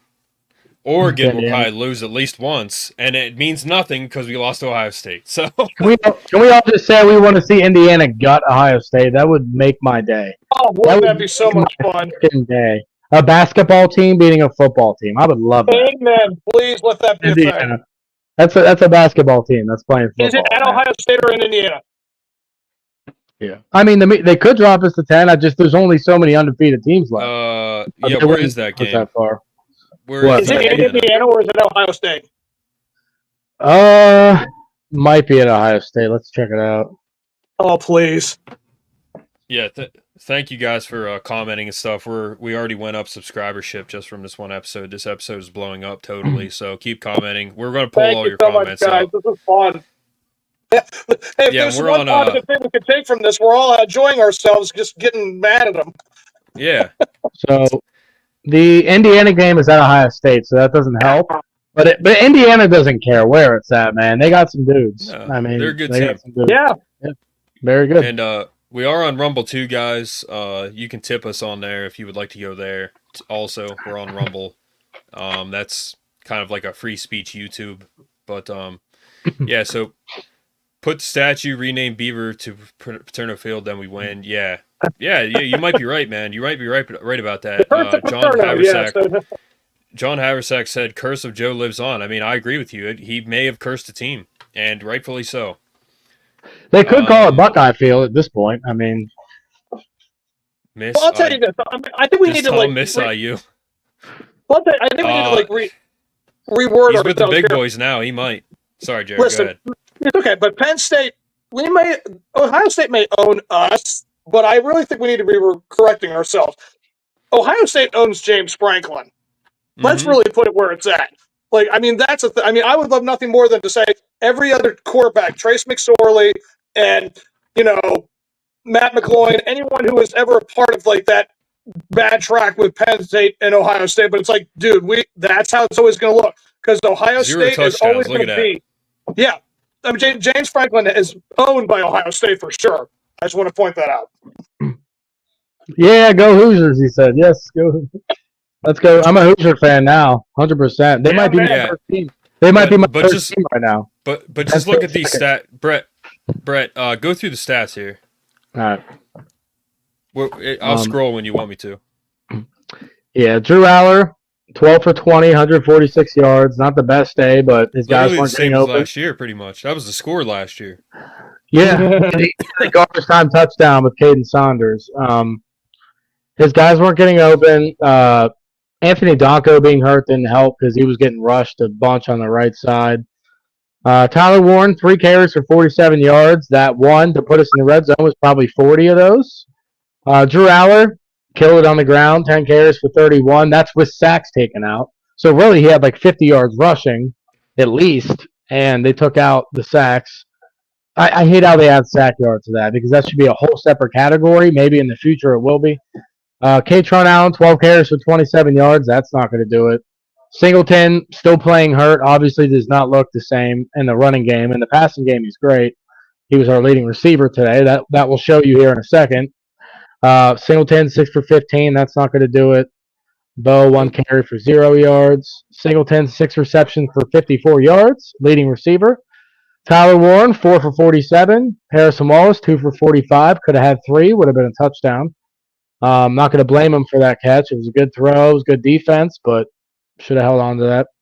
Julian Fleming, 1 catch for 4 yards. And Zakee Wheatley, I think, led us in tackles again. And for a safety to lead us in tackles is not really a good thing. I mean, that's good that he's showing up, but the linebackers need to make more tackles, man. Come on. I mean, Kobe King had a pretty decent day. Zakee Wheatley had 9 tackles. Kobe King had 7. Jalen Reed 6. Zane Durant showed up a decent bit. Bull Carter had 2 sacks. Those are the only sacks we got, right? Abdul Carter. Pretty good for getting held the whole game. Yeah. He had a good game. He was out of place in some of the runs. I get it, but those sacks counteract that. He played good. Let's see. I think it would have made a difference, Kevin. It definitely would have made a difference if it was a night game. A lot of people were talking about they boycotted Fox because they were saying, don't you dare allow them to get away with the fact that we were supposed to be a night game and you gave us the noon game. We would have won at night. We should probably say Keziah Izzard went out hurt. I don't know if it was the third quarter, but yeah, 99 Keziah Izzard, big defensive tackle. He went out hurt. I don't think he came back in. That's true. That's probably when they put Alonzo Ford in there, who's been playing well, but I don't know if he was ready for that type of playing time. Dude, and they had a fumble. We didn't have any turnovers, none. Oh. And yeah, man, they used their weapons. Brandon Ennis, Amika Ibuka, Jeremiah Smith was the leading receiver. We didn't give up a 100-yard receiver. That's didn't good. give up 100. Didn't give up a 100-yard back. And but don't 2 of them have 90? We still lose. We still lose. Oh. It is what it is, man. I mean, that's the story of our life. So the defense did enough, man. The offensive play calling was absolutely atrocious, and there's no other words for it. Especially during the game, but even more so in the red zone. Like, we can't talk enough about it. I'll bring it up until the day I die because it's as bad as the 4th and 5 run call because you did it 3 times in a row. First, second, and third. Like, that's the thing. You did that at home. You could not score at home on the 3-yard line, man. Team played tight. Play calling was conservative. Felt like they wanted to beat USC more than OSU. I don't think they will rank us favorably. Nope. I agree with most of that. Sack Troy Smith, we fell down like dominoes. I thought the place was going to collapse. If only we had those moments more than... Yeah, see, that's what we're trying to relive, Kevin, but we don't. So, yeah. It was loud. But here's the backdrop, honestly. I mean, we're talking about Indiana beating Ohio State. play devil's advocate and say it actually happens, you do realize if it happens, we won't be ranked higher than either one of them because they'll make sure we're below Ohio State, and Indiana will jump both of us. That's true. That is true. We almost won Ohio State to win, actually, as much as I hate to say it. I would love it for my heart for them to lose, but we almost need them to win. So that sucks. Yeah, if you guys are listening, please subscribe. Please support the podcast. What we went through. Think about what it would have been like if we had to take on Oregon and do that kind of thing in Oregon or playing Oregon. I don't know. I really don't know if that. Again, it feels like it's Ohio State. That just seems like it's always them or whatever. I don't know. I think Oregon we beat would Oregon do the if we same play thing. Oregon. You think we destroy if we played Oregon? No, we don't. But okay, No. so here's the thing. Going forward. Okay, so here's the thing going forward. I think Ohio State loses one more time. I think we win out, and I think Oregon loses at least once. So who's in the Big Ten title game? Let's see. It could be us and Oregon. For sure. It's a question of who does Oregon lose to, because I think Oregon would definitely be one of the teams. They're up 21-10 against Michigan right now, so they'll probably blow them out. It's probably going to be Oregon, Ohio State, and the Big Chip, or it could be Indiana. It depends who wins that game. That's what's going to come down to. Whoever wins the Indiana-Ohio State game will play Oregon in the Big Ten championship. Because Ohio State has the head-to-head against us, so that's it. I think JB Nelson's still hurt. I haven't seen him. He got hurt a few games ago, probably 4 weeks ago, and yeah, he's talking about JB Nelson. Donka wasn't really in that much either. I don't think he was. He's playing with a hurt shoulder. I think it's his shoulder, and it's hard. I mean, you're blocking people. You need your shoulder. So that has to be a tough injury to play with. I'd almost have a grade 1 MCL tear or sprain and play with my knee bum, a bum knee. But like we were saying earlier in the pregame, it's not the talent, man, and you guys said it in the comments. It's not the talent. It's the coaching. We got out-coached totally today. And I said it to Brett today on Instagram. We were going back and forth, and I said, Ohio State is literally like playing like an elementary school team. I mean, they went into zone on that 1 3rd down, and it was just like taking candy from a baby, man. It was so easy. I don't think Ohio State truly tried that hard to beat us. They didn't. I don't know, man. I could be wrong. Control the game. They just had their way with us. Yeah, and Oregon has the breaker even if they lose a game with like opponents. JB started. Pathetic. Cousins and Ione should have been the guards. Why are they putting a 350-pound guard Ione in motion? Could you see any more predictable? Yeah, see, they would put him in motion and run up the middle. It's like Ohio State pretty much knows what you're going to do. I mean, our offensive play calling was so predictable. Yeah, predictable. Emotions caused us to beat ourselves. Yeah, and see, that's the thing.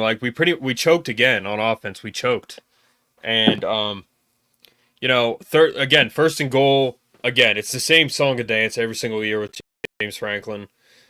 First and goal, we don't score. And they're going out of shotgun, man. I mean, would any of you as coaches go out of shotgun on first and goal?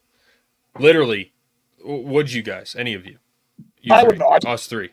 I wouldn't. You two wouldn't. Yeah. So, there you go. Amari Evans, I don't think he had a target. Yep, you're right. So he ran into Tyler Warren on that one route. They were supposed to go to Tyler. They ran into each other. I was like, "What is going on, dude?" That symbolizes how our offensive game plan went. Let's run into each other.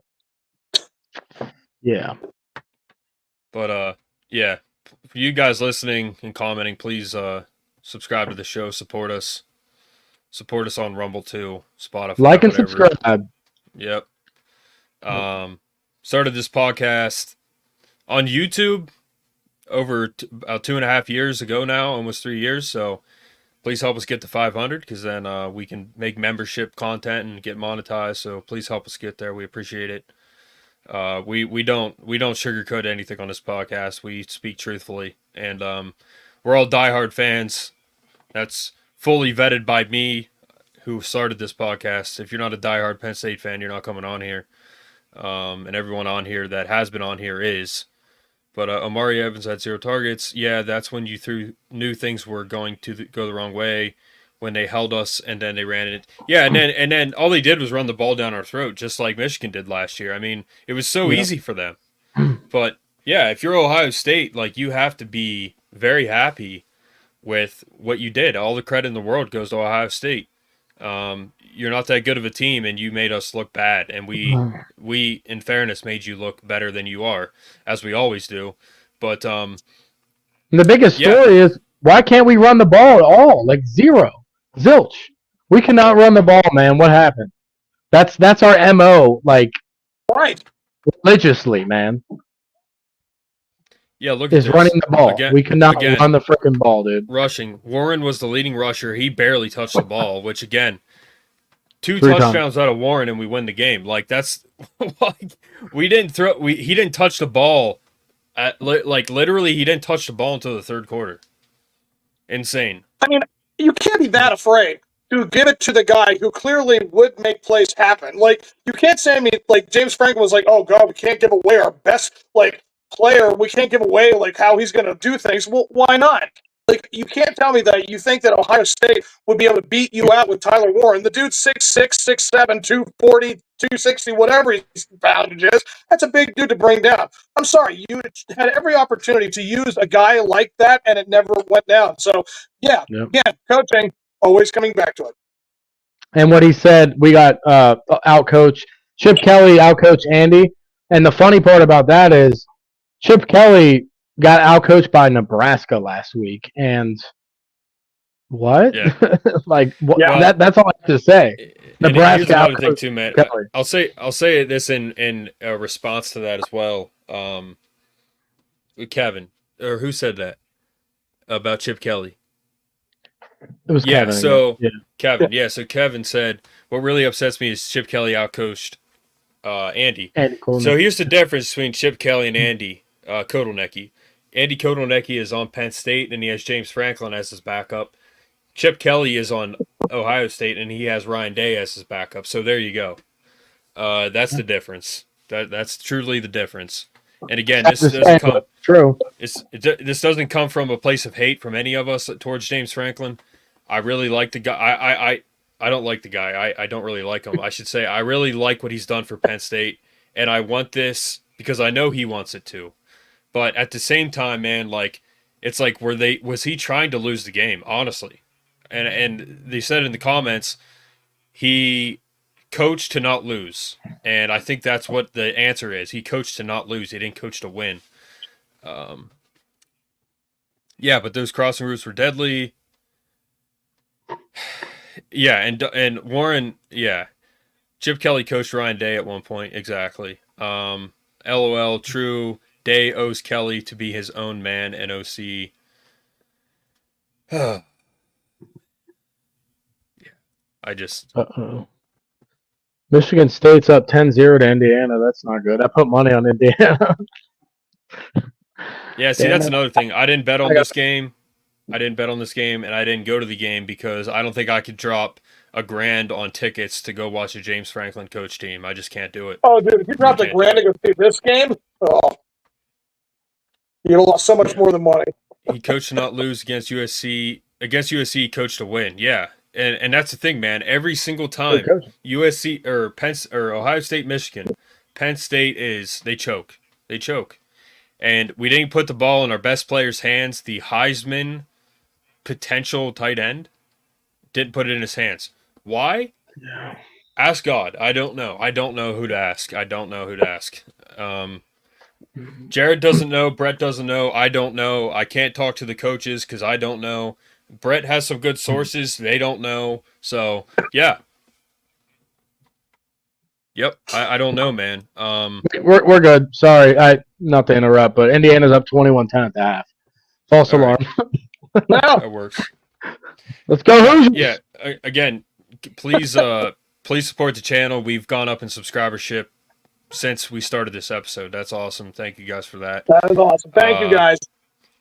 And my goal is to take this podcast literally to like an everyday broadcast at some point, and that I can't do that without you guys' support. Again, this is a Penn State podcast. We don't sugarcoat things. This is a fan podcast. We're not going to speak badly of. We're not going to be insulting or speak terribly about people, but we're gonna not sugarcoat anything. So, we're to call them out. You guys listening, you guys are us. We are you guys listening to this podcast. We're diehard fans, and that's why I started this podcast. So, please support it. Check this one out. In the presser, James, he sounded confused. Then maybe he didn't have any hands in it. I hope he didn't have any hands in that, because then that means the offensive coordinator screwed up. I know, man, but that's the problem. You know what I mean? Right. I don't know. He's supposed to come in and make the team better. And Franklin walked off in the presser. He said he took full ownership. Okay, man. Well, that's the problem. You're taking full ownership. That means you're the problem. So. Yeah. I'm not saying we should have won the game, but we should have tied the freaking game with 2 minutes left, and we didn't do it.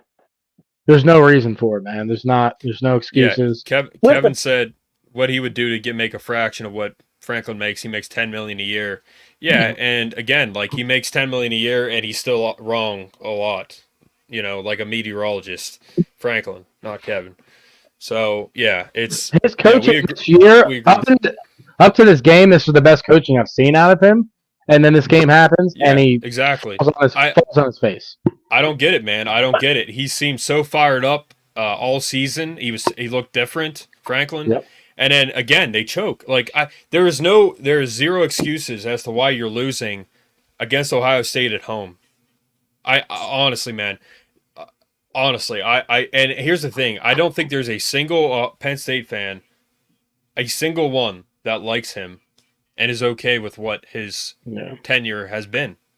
Can we also say that, like, there has to be some type of curse on this rivalry? Or it's not a rivalry, but you know what I mean. There's got to be some type of curse on it, because the type of bad luck that goes into these freaking games on both sides, really, is incredible, but mainly our side. Like, there's just so much bad luck that came into this game. Like, yeah, we made mistakes and things didn't go our way, but the play calling, the interception, and there's a curse on this freaking game, man. Yeah, like, and there's there'll something. never be a time where we just blow them out of the water because there's a curse. Yeah, and like Kevin just said, and this is another reason I think why Franklin isn't liked that much, is like, did you see the pregame interview with Pat McAfee? He was trying to be a bro. It was awkward. Yeah. Yeah, like Franklin, I don't get it, man. I don't understand him. He's like, in my opinion, he carries himself very well, in the sense that he carries himself like he is so pro Penn State. He carries himself well, like he's he just carries himself well. Like, he carries himself like a leader. I like just everything about him, man. His energy, he carries himself very well. But there's just something about him that makes him it's like he's insecure, or he's not as confident as he should be. I mean, do you guys agree with that? Like, it seems to be just like a lack of confidence or something like that. So, in any position, any profession, you have to have some sort of salesman, like to your credibility. Like, you have to be able to know how to sell yourself. So it's like, that's the thing. I think he knows how to sell himself, but at the same time, I don't think he backs up what he says. Because there's a lot of guys that you have to come into knowing what it is. Like, he's trying to sell you the car. The car works, but at the same time, he doesn't tell you about a lot of the features in which it goes down on. And it's like, then you have to get more parts. And it's like that we're constantly rebuilding.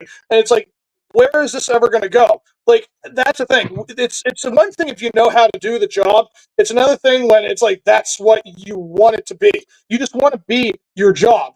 You don't want it to go another level. Like, that's the thing. We're always talking about improving. We're just trying to get to the next stage. And it's like, he's fine with being a coach. He's fine with how he recruits. He's fine with trying to look like this type of player or player's coach.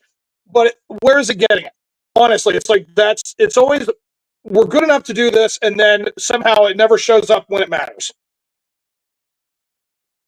Yeah, Brett, do you think he lacks confidence? I mean, like Kevin just said about they were talking crap to him during the interview. It was weird. But he said he could. He said he couldn't hear Pat McAfee's crew. I don't know if that's true or because the one dude who he imitates Brett or Mel Kiper and stuff. Like he has some hilarious guys on his podcast, but yeah, well, it was awkward, man. He was like Penn State stinks. I didn't really hear much crap from my end from when I was watching it. I thought the funny part was Pat McAfee like broing up too. Like James broed up, but first James called him out and said, "Can we be friends again? You were talking all this crap before the West Virginia game, and look what happened." So like James called him out, and then Pat was like, "Yeah," and Pat was wearing a Penn State gear and was like, "Yeah, like I wish I could have came to Penn State. I wish I was a Penn State alum." Like Pat was kissing his ass like halfway through it. I didn't really hear any crap talking, to be honest with you. And again, I'll say this as someone who was around Mike McQuarrie quite a bit, and you know, I talked to that guy quite a bit. Like I liked him a lot. Like I thought he was a good coach. He was like a really cool guy. But yeah, I mean, I can see him saying that to Pat, and I understand where Pat McAfee is coming from. Mike McQuarrie was definitely. I mean, he was delivering a message to Pat McAfee. It wasn't just Mike McQuarrie, which I hope Pat McAfee, you know, reconciles that. Like, Mike McQuarrie was the recruiter guy. He was just telling you what the coaching staff said. It wasn't just Mike McQuarrie. But, yeah, and Pat McAfee, it's a success story. Totally. But it's like,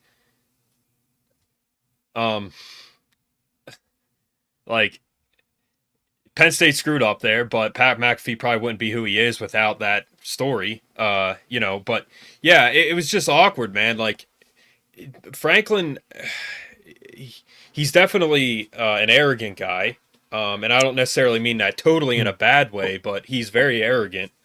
But and I think it bites him. I think it does, and so. Kevin Can said, "I got picked on in middle school. I have a knack for knowing when I see people making fun of somebody." Yeah, so he's basically saying that during that interview, they were like making fun of Franklin, like that Mel Kiper guy. Yeah, like, Penn State stinks, and he said he couldn't hear him. I didn't hear it, so I don't know. Maybe I didn't hear that part. I don't know. Maybe if he couldn't hear him, I couldn't hear him. Yeah, I watched the whole thing. I couldn't hear what they were saying. Huh. Interesting. But, but whatever they did say, like I said, I don't remember them talking crap, really. I mean, I think he's thinking too much into it. I don't think it was that crazy if they were saying I agree with Kevin, but it was weird, like what they were saying. But yeah, Ahmed, Small. This was one of the coaching seems like OSU is in Franklin's head. Yeah, absolutely, man. It seems like they're like the coach in Waterboy, man. He's got that. He stole his green playbook. Like that's Ohio State for James Franklin. It really is. Did I used to carry my conversation? Yeah, when I was in college, I used to have a book that I would write my workouts in and document everything, and it was green because of that movie. It was the playbook, the green playbook. But when Franklin called, hold on a second. Hold on. Let me catch up here. A lot of comments. Thanks, guys. So when Franklin called them out for talking crap, they put them on the defensive because he can't back it up. And I mean, exactly. Yeah, of course. We're never going to get that respect. The scriptures talk about pride before destruction. Yep. Piss poor play calling, thunder nuts. Penn never gave QB an easy out route, and the goal line call was high school at best. Yes. It's nonverbal cues, it's body language. Yeah, I agree with you, Kevin. They don't have to actually say anything, bro. Yeah, so they're a little bit behind. I don't know why. It's not them, it's just the YouTube. But yeah, my issue was when Pat told him Saban was there and told him how people get tips from him, and it felt like Franklin blew it off. Yeah, he said, yeah. Brett, watch that interview again, because you'll see what we're talking about. Like, when he was being interviewed, he said, like, yeah, Nick Saban's in our facility right now. And it did seem like he blew it off a little bit. Hold on, I want to play this real quick. He blows up. Yeah, he is pretty arrogant. And again, I don't say that to be insulting to him, I'm not trying to be insulting, but he is very arrogant. Answer question. Franklin is booed here. I just want to play this one. Is this before? I don't know who that is. Fans, we invite you to join head coach James Franklin and the Nittany Lion football team and sing the Penn State alma mater, played today by the Penn State Blue Band. That's bad. A lot of people still there. I would have left, man. Well, I just want to say this about Franklin when they're booing him. Just watch this again real quick. Talk about body language. Fans, we invite you to join head coach James Franklin and the Nittany Lion football team and sing the Penn State alma mater, played today by the Penn State Blue Band. Like the way he's walking, man, like he doesn't like that, you know. But he still carries himself with a bit of arrogance. He doesn't like that. He wants to win. I truly think that, but he hasn't shown it. So, I mean, what can you say? What else can you say about that? Oh, man. Yeah, why did we not put Warren and Wildcat in the... Yeah, exactly, my thought. Warren should have been in the freaking... I know, man. Again, we're one Warren touchdown away and an ice Baker kick from winning. Overtime or winning? If we're going to overtime or winning, one or the other. If we would have one touchdown, I would have felt good about the game. What's that? Well, I'm pretty sure the touchdown that Ohio State got was because we stopped them on 4th down, and number 9 got called for the unsportsmanlike conduct. It's like you don't do that, then you don't continue that drive, and they don't score. Like little things do matter. I mean, everything goes into it. They were cherry picking calls, and that was one of them. So, I mean, yeah, it was a bull crap call. You be inconsistent all you want. And that's what they do. They're inconsistent as hell. I mean, dude, I've said this, man. I've said this before. You know, I feel bad for Franklin, man. I kind of feel bad for him because I know to me, he wants to win, but it's like I don't think he does himself any favors. You know, Well, again, like we talked about, like I'm a Pittsburgh guy, like Mike Tomlin. It's like you cannot take people off of their thought process. Like whatever you try to get them to realize, dude, this isn't working. They're just gonna be like, nope, I'm gonna keep doing it until it does work. Like that's the thing. He is stubborn as I've ever seen a coach probably be, because it's like he refuses to learn from mistakes. He refuses to think that how he wants to do things will not work out, and that's what you get from the guy. So I'm not saying that he can't win the big one, but you certainly see what he does to put him in that position to never win one.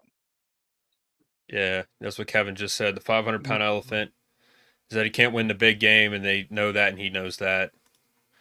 That was a pity call, though. He was already on top of him after the tackle and didn't even say anything to his face when he stood up. Yeah, see, I don't think that should have been a taunting. But he had to get up. He was on the ground, and he just got up. Like happens every play you pretty much are in college football. See, here's the thing about that. Here's the thing about that call. Okay, when the play started, the flag thing was on the screen, and then they called taunting, and I said, okay, well, what was the flag for originally? Yeah, right. You remember that, right? They cherry picked it. They were like, "Oh, this one's for more yards. We'll take this one." What was that? I saw the man get up from him, and I just saw the flag come up. You guys in the comments, like, what did you notice that when the flag was already on the screen, and then like 2 minutes later they called the taunting? Mm-hmm. Yeah, I didn't know that. That's news to me. I didn't know. Yeah, that. Exactly. Like Illicit said, well, if you look at how his legs were positioned, he had no choice but to stand up that way. We replayed it 5 times. Yep. Yeah, man, I've seen that a million times. Like the fact that they called that, like it's a little fishy. I mean, but Brett and I said that, you know, that we're not going to get those calls. So, I mean, I already knew that. Jared, are you going to say something? No, but you're good. I've said all I can say about it. UCLA's beating Nebraska 13-7 at the half. That's wild. Yeah, see, so, okay, so going forward, we kind of have to like think about this. So going forward, realistically, it's going to be Ohio State and Oregon in the Big Ten playoff, in the Big Ten championship game. Yep. Oregon will win. Oregon probably goes undefeated. And then we're looking at best, a third Big Ten seed, which means we're lucky to get an 8 seed. We can get a home playoff game. We're at home. We beat, who, 9? Could be Clemson or... Well, I would not want to play Clemson. So Tennessee, we might have Tennessee. We might have Tennessee at home. Tennessee has a good defense and a good offense. And so again, I think we can beat anybody in the country. I do think that. I still think that. With the correct play calling, yeah. Look what we just did. We could have beat Ohio State, and we couldn't call the game right. So, and also, I don't think throwing 50-50 fade ball was a good choice either. I feel like fades never work. Yeah, and I'll say this, man. Does anybody know what happened to Caden Saunders? I don't know. He's been hurt. He's still dinged up. I don't know exactly. I know last year he had a hamstring injury, and those are the most annoying injuries that don't go away. So it's probably the same thing if I had to guess. 11-1. We're good to get in, man. Kevin, yeah. We got to win out. And Kevin, there's a lot of undefeated teams still. 7 lost Ohio State. Keep tuning into our podcast, Kevin, because we've talked about that. We're up to man. We keep going up in subscribership. Thanks, guys. We're almost at 500. I appreciate that. But, man. But 11-1, we get in. Yeah. So what we're talking about is where we're seated. And again, this is where this mediocrity train keeps going, because I like I said, we could have won this game and we would have totally turned the tide. But again, it's the same song and dance. So what's the story now? We probably get a home playoff game if we win out, and we probably win. We could win the first game, and then it's to the top 4. Who do we play? Because it's not just that we lost. The confidence of the team and the fans both, but the team goes down. So your confidence, again, it's like same thing, same song and dance. Oh, we lost to Ohio State again. We need a Drew Aller speech. He's going to talk to the boys, and I think he's got it in him this year. Like I said, it wasn't his fault we lost. And we know that our quarterback then loses the game like Sean Clifford did a few years ago. He lost us that game. That's Joseph, it's good to have you back on, man. Thank you for commenting again. I think he got hurt or something. Surprised he never ended up being good when he was. He was a 22 class guy. Yeah. He's definitely coming back because he hasn't done anything. Without James Franklin, yes, we can beat anybody in the country. But he recruited these guys. That's the catch-22 there. Right now, Georgia's down to Florida. And again, this really means nothing to us. Howard better than Aller or just coaching? He's not better. It's the same type of potential. Aller is 3 years younger than Howard. Aller has more potential. Again, he's Kyle McCord 2.0, man. He's just at Ohio State. They plugged him in, and he literally at the end of the game they ran obvious quarterback keepers. I mean, it was so obvious, and the guy literally looks like Peyton Manning. He can't run.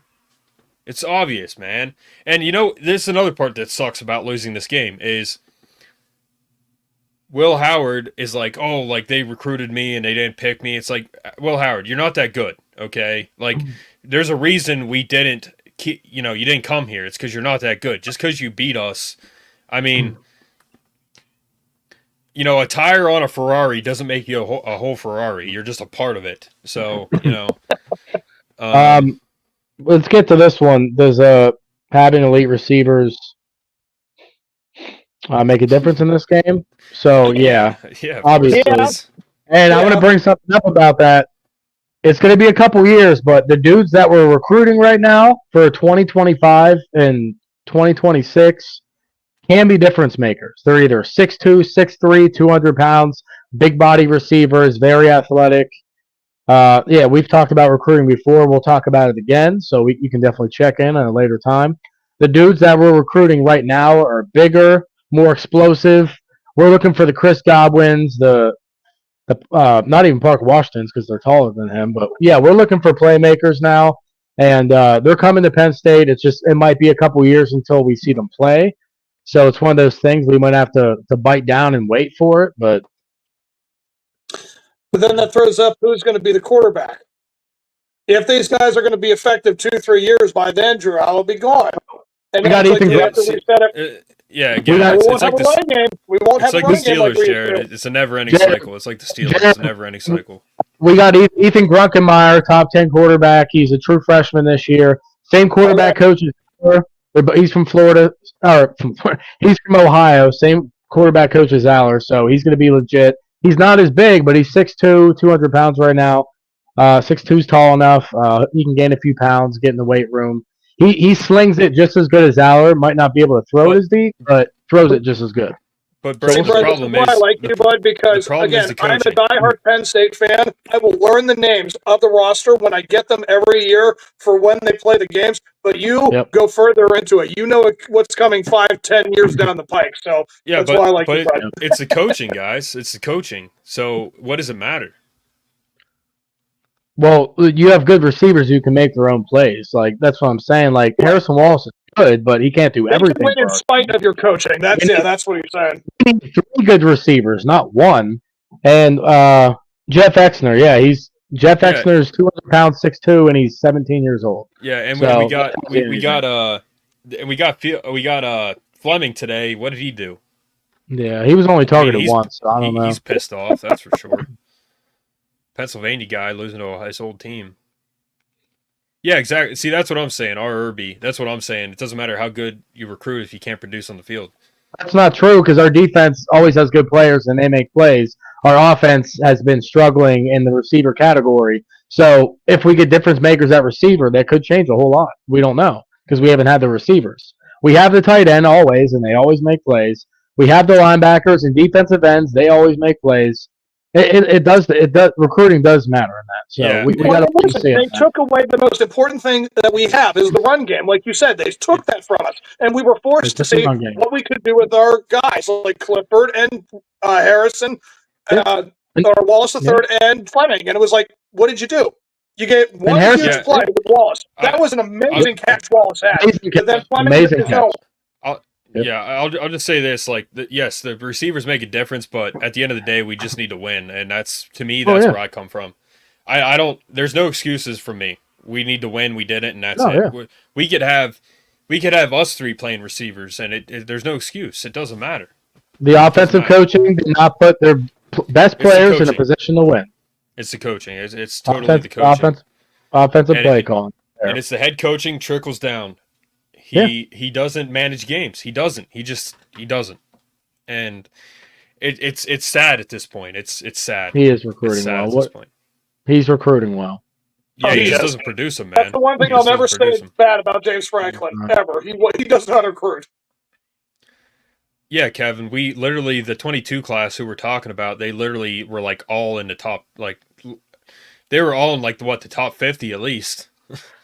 We're about to get Brandon Finney. He's most likely flipping from Oregon to Penn State. If I had to put crystal ball in, I'm not a recruiting guy, but Brandon Finney's a top 70 player, so we're gonna get him.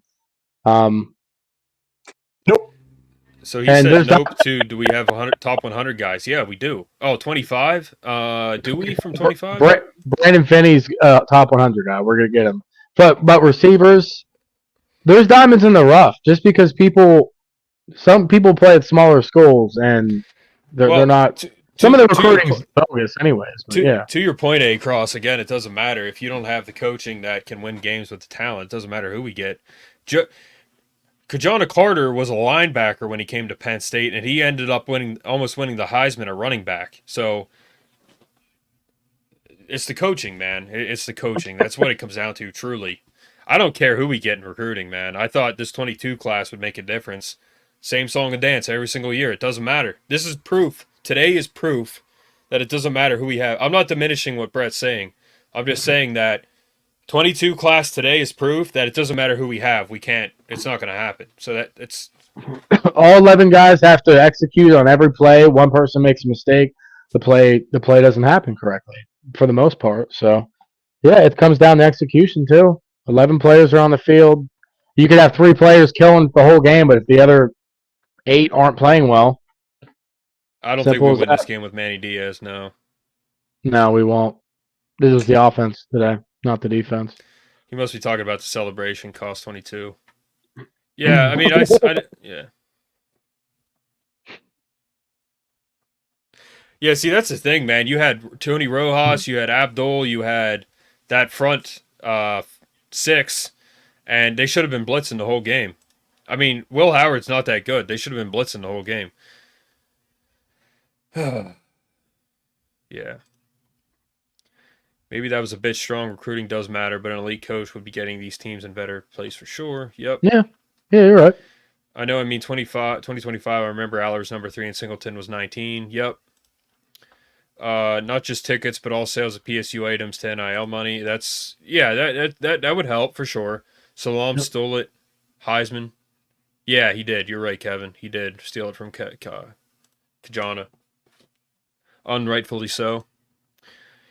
If we can pull Kobe Howard, he's number 65 wide receiver 2025 class. When Harbaugh won the Natty with Michigan, where were his recruiting rankings with Michigan? I don't think they were that good. Harbaugh's just a good coach. We got Kobe Howard too. He's on board. What would OSU be without $20 million? They'd be still beating us. Clearly, Will Howard is better than Drew Aller. Congrats on the loss. Go Bucks. Hey, you guys played a good game. I mean, our receivers, we don't. He's not better, but yeah, he's not better. He just won. He's not. But credit goes to you. I mean, you don't need to talk. Yeah. You don't need to talk crap as an Ohio State fan, but you will anyway. So yeah, he's not better, but yeah, he threw a pick six. Aller didn't do that, so we can say that much. Yeah, man. See, here's the thing. Like, at the end of the day, congrats on the loss. Rogue Shadow going rogue on a Penn State show. How nice. I'll say this, man. Will Howard is a cog. Yeah, exactly. Okay. I wasn't sure if Howard was for sure. Well, Howard's mediocre as hell. Yeah, he's not that good. Don't listen to OSU fans. They don't know what they're talking about. They're all clueless. Clearly not. Yeah. Yeah. The entire Ohio State fan base is. Yeah, yes, Chip Kelly. Totally out elite of receivers. Reality. Elite wide receivers. Yeah. To Rogue Shadow, you have no idea how good you have it, man. Like, you have no clue. You don't even appreciate how good you have it. The fact that you're talking crap to us right now just shows that you have no clue how good you have it. It's pathetic. Your whole fan base is pathetic. But keep commenting. If Judkins gets tackled on that one play, it's a completion and they get yards. But since our hit was so good, it knocked the ball out after it tucked. I think it was a catch, Joseph. It was a catch. I think it was a catch. And they called it a catch and he fumbled it. And then they overturned it. Again, it's like, that's... What a joke. What a joke. Yep. I know you guys paid $20 million for the team, but how much did you guys pay the refs today? 15,000 a pop? I don't know. How many were on the field? I don't think they had to, man. James Franklin's just that bad. So no, they paid him. They 100% paid him. You have Chip Kelly at Rogue. Yeah, go after him now. Wallace allowing that interception. Yeah. It was luck. It bounced off his fingertips. Things happen so fast. The slow-mo, it's hard to go off it. I don't blame Wallace for that. He should have caught it, but it was such an unlucky play, man. Like, Wallace had an amazing catch right before that. It's unfortunate, but Trey Wallace is still our best receiver, so we gotta ride for him, you know? Yep. I'd ride for him. Yeah, of course. Yeah, they wanted Ohio State to win. Of course they did. Those refs were horrible. I mean, Absolutely and again, for me, that's not an excuse. We need to win, but those refs were so bad. They were so bad. Goodness, that was horrible. That's one of the worst called games I've ever seen in my life. It was bad. Yeah.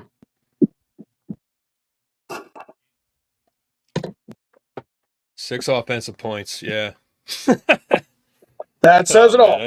That's a joke. It's pretty bad.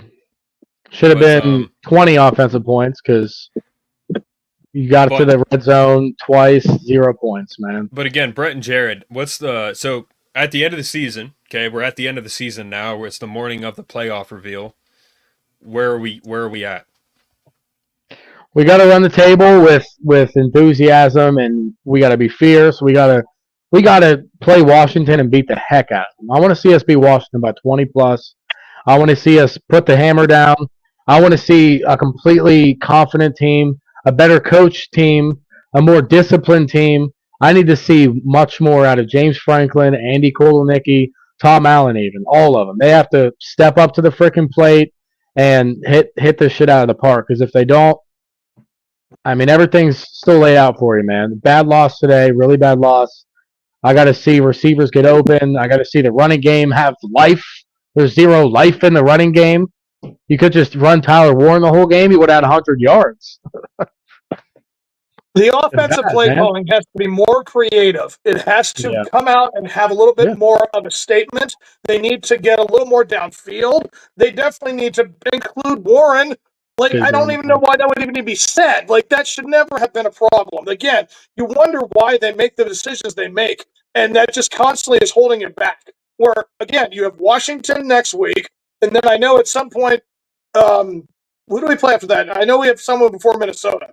Purdue. We have Purdue, and then we go to Minnesota, and then we end our season with Maryland. Like, these 4 games, I'm not saying every one of them needs to be like a 50-6 blowout, but boy, oh boy, they need to look way better offensively than they did today. Yep.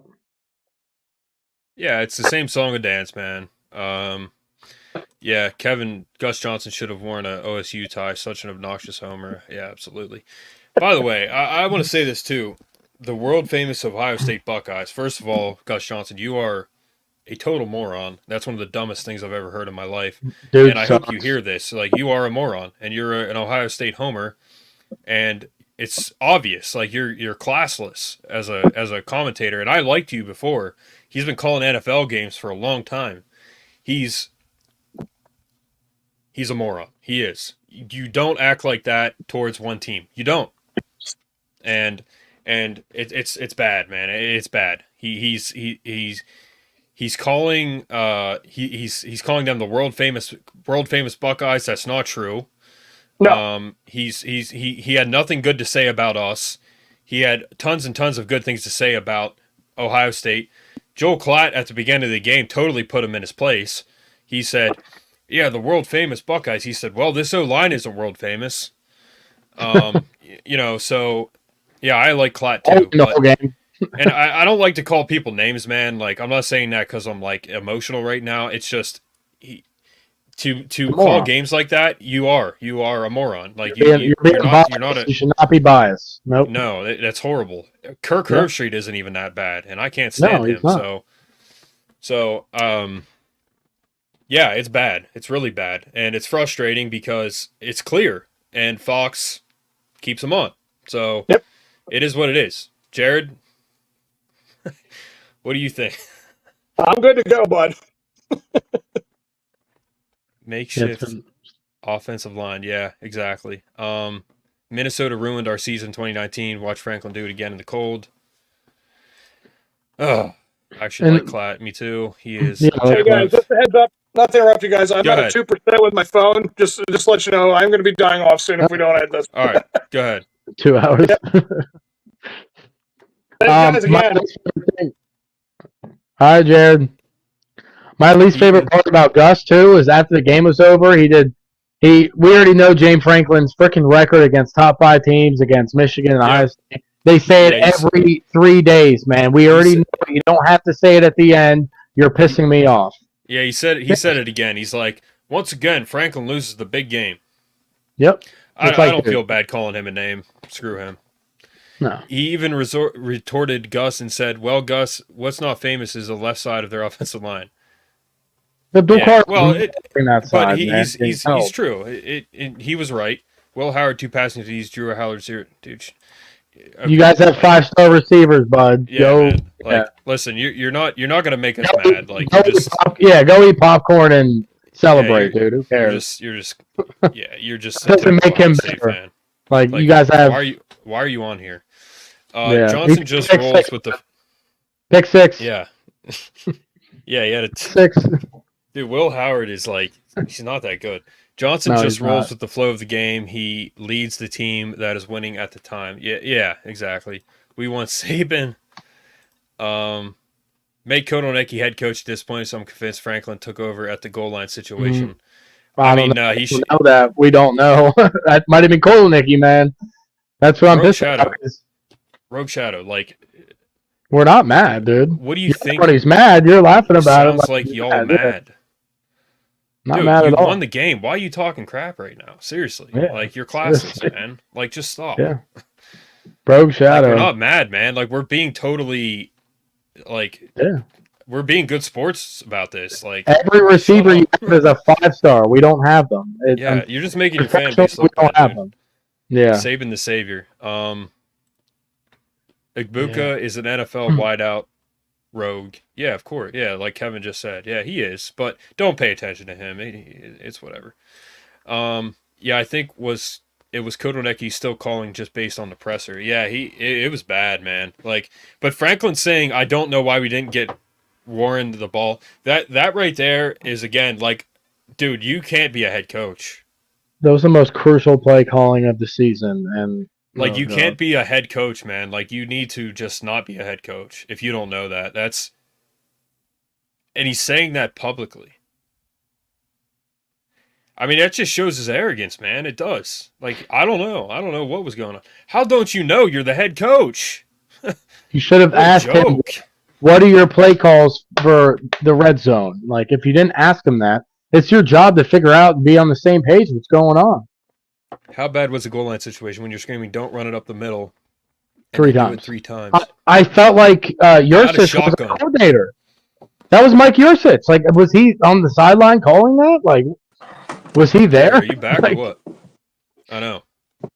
Are you back. back He's here more- or what? I You're am more- back. I'm so sorry, guys. I lost He my needed a charger. You're not as blurry as before. Still a little blurry on our end, but Yes. And you're not choppy anymore. It doesn't sound like. Cool. But right now, you two are frozen on my screen. Which is totally no. fine, Jared, because it's the technology. It always lets us down. The pregame show, Brett was echoing. Sounded like he was in a cave somewhere, and who And I knows was why? sick. Right. Yeah. I was sick, but Yeah, but agreed. Like for him to not intervene. Yep. Where was the play action pass on 2nd or 3rd down to Warren? Where was he at all in the whole game? Inside the. I mean, holy crap, dude. Yeah.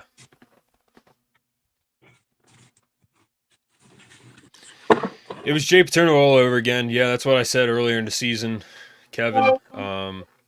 Against UCLA, I was like, who's the O coordinator? It's not Jay Paterno? Dark Ages. Yeah, we're not there, but oh man. like, did Kolnicki have like a stroke or something, and somebody like took over from there? Like, I don't know. I have no man. idea, dude. It was bad. Not a clue what happened with. Because that's not the play calling he did all year. All year he was creative, and then when it came down to being gutsy and taking chances, you did the most bland, pathetic play calling I've ever seen. Can't say it enough. I'm gonna play some highlights here. The future of you. There's not many of them for us, but War number 40. some good catches. Some good catches Again. we had, but Give Rogue something to watch. yeah. But Watch your team yeah, win. so Barely. yeah, literally, if we won, the only thing I would say is like, who's talking now? That's all I would say. I wouldn't be talking crap to Ohio State. That's just like not like why do that? But Yeah, it's a waste of time. what do I know?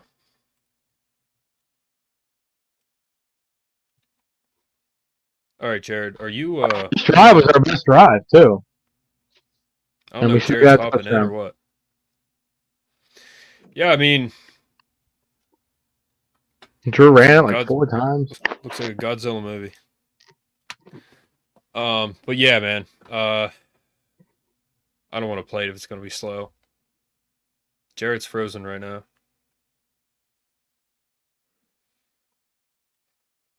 Franklin gets scared when he sees Ohio State jerseys. It's not like the D line was overwhelming us. Yeah, and our D line, like, I don't know what it was, man. Like, our D line wasn't like bad, but it's the coaching. It's the coaching, man. They just outcoached us totally. He never stepped in any throws. What do you think about Look, that, Brett? right. What? He didn't step in those throws? Yeah. I thought he looked fine. I mean, he was getting pressured half the time, I thought he man. looked fine. Yeah, he was getting pressured on the right side. When you're getting pressured, you kind of just have to lob it, man. Like, but yeah, Franklin. Yeah, he does get scared apparently. I don't know if I agree with that. I mean, like well, McSorley never won the big game either, Kevin. So I don't really miss him that much. But 5'9" quarterbacks are a dime a dozen. He didn't win the Ohio State game. It was the special teams who won the game. That pick six was beautiful, man. Really was. See you, Koss.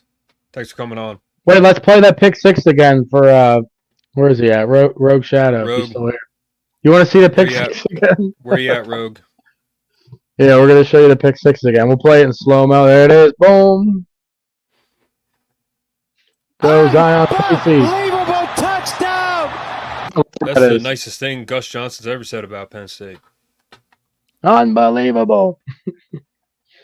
And Tracy immediately, when he sees Jeremiah Smith break inside, his eyes go back to the ball, and it's an easy. That's so bad, man. They had the crowd going their way and everything. That's just pathetic. The crowd was going insane, and then we fell flat, of course. Pathetic. Really is. It's pathetic. Oh man. And again, man, like I don't want to call anybody names. I don't want to call just Gus Johnson a name, but that totally fits him. He is. He's totally biased. He's a moron. He is. Yeah, he is. I'm not taking it back. That outside run killed us all game, man. They kept flipping it to the outside. Like, yep. It was terrible. We were never ready defend for it. They couldn't defend it. McSorley could run, yeah. Of course he could. He was a good runner. So could Sean Clifford. Sean Clifford ran a 4.5. Let's not forget that. Well. Yeah, I mean, Trace McSorley threw the same pass twice and threw a pick, so it might have been on Trace McSorley. The reason we lost the Rose Bowl, to be honest with you. I'll give Trace McSorley the L on that one. He threw the same pass to Chris Godwin 2 times in a row and threw a pick. So that's. But Brett, I mean, do you have anything else to say, man? I think we've exhausted it, man. Yeah, I mean, it's a rough day to be a Penn State Nittany Lion fan. It's going to be a rough night, probably a rough couple days. We can turn it around. We can. We're still not going to beat Ohio State if we have Franklin, but we can beat Washington, and then we can beat any other team on our schedule. So we just have to figure it out, man. Again, we got they lost. Wrong. Yep. What was your score prediction? 24-21. So I had us losing 21-18. I put that in the comments of the one Instagram post, and people were going after me. Yours is pretty close. There's dude, I've been getting a lot of weird comments, man. TikTok, Instagram, like people calling me stuff because I said about Joe Paterno. You know, it's like, yeah. I mean, when it comes to that, man, if you're calling Joe like what you're calling him, it's like you just don't know the facts of the situation. It's kind of pathetic. So, I had high hopes to have. We've played, yeah, exactly. That was our only hope. Yeah, me and the too. defense stepped up. The defense stepped up in the third quarter, only let up 3 points like they've been doing. And then the offense couldn't freaking score a point, man. Like, it's on the offense. I don't get it. I don't get it at all. I just put our live up on 49 points. The live is behind. I just put it up on YouTube, and it looks like it's behind. Yeah. I mean, that's just I think that's pretty typical. Yeah. It's not the coach, it's the talent. What? It's not the talent, man. They clearly got out coached. Felt like 2016 team. I'm trying to be hopeful we bounce back at this point. Yeah, I don't think they will. I mean, if we win out, like they got a shot at the Big Ten title. Ohio State has to lose again. If Ohio State loses again, I think we pretty much. It could be Indiana, Oregon. If Ohio State loses again, it could be Indiana, Oregon. If they win out, I mean, what's what's Indiana's schedule? I think they play Ohio State, right?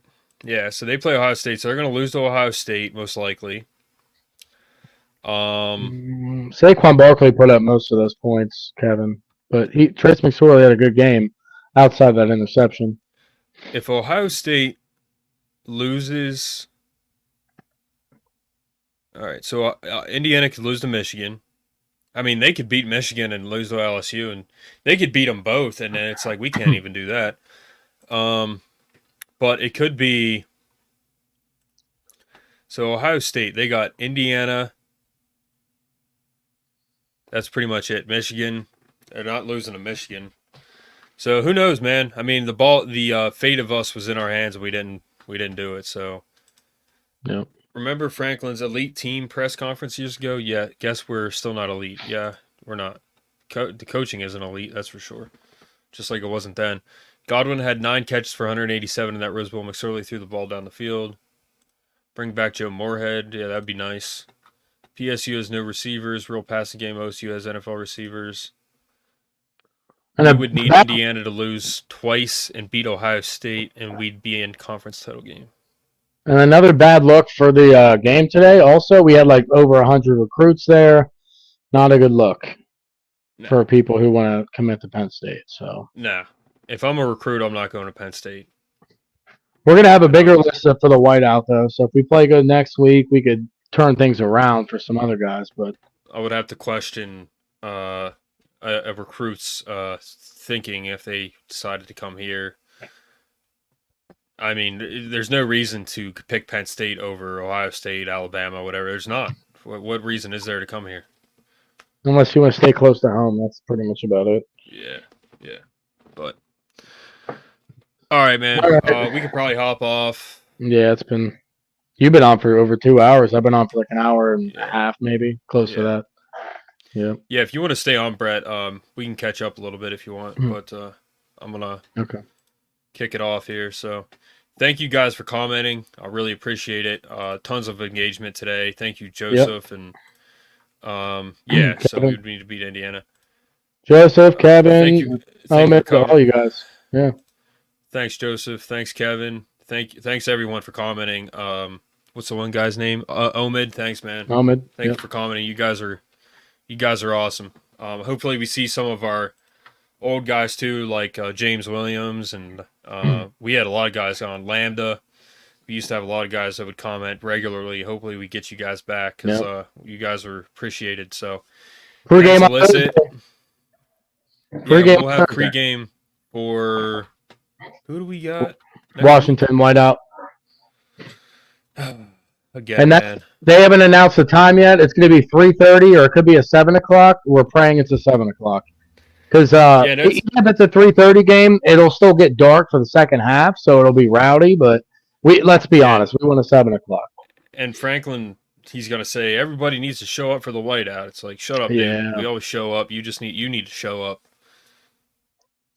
But all right, guys, please subscribe. Yeah, thanks, Omen. It's good to have you on, man. Please subscribe, share it with your friends. We're trying to get to 500 subscribers. Been on here for 3 years, slowly building this up. And again, we don't sugarcoat anything on this podcast. This is a Penn State football podcast, totally raw. We're just diehard fans like you guys. So thanks for coming back. Thanks for coming on. We will see you guys again soon. And try to enjoy your weekend as best you can. All right, guys.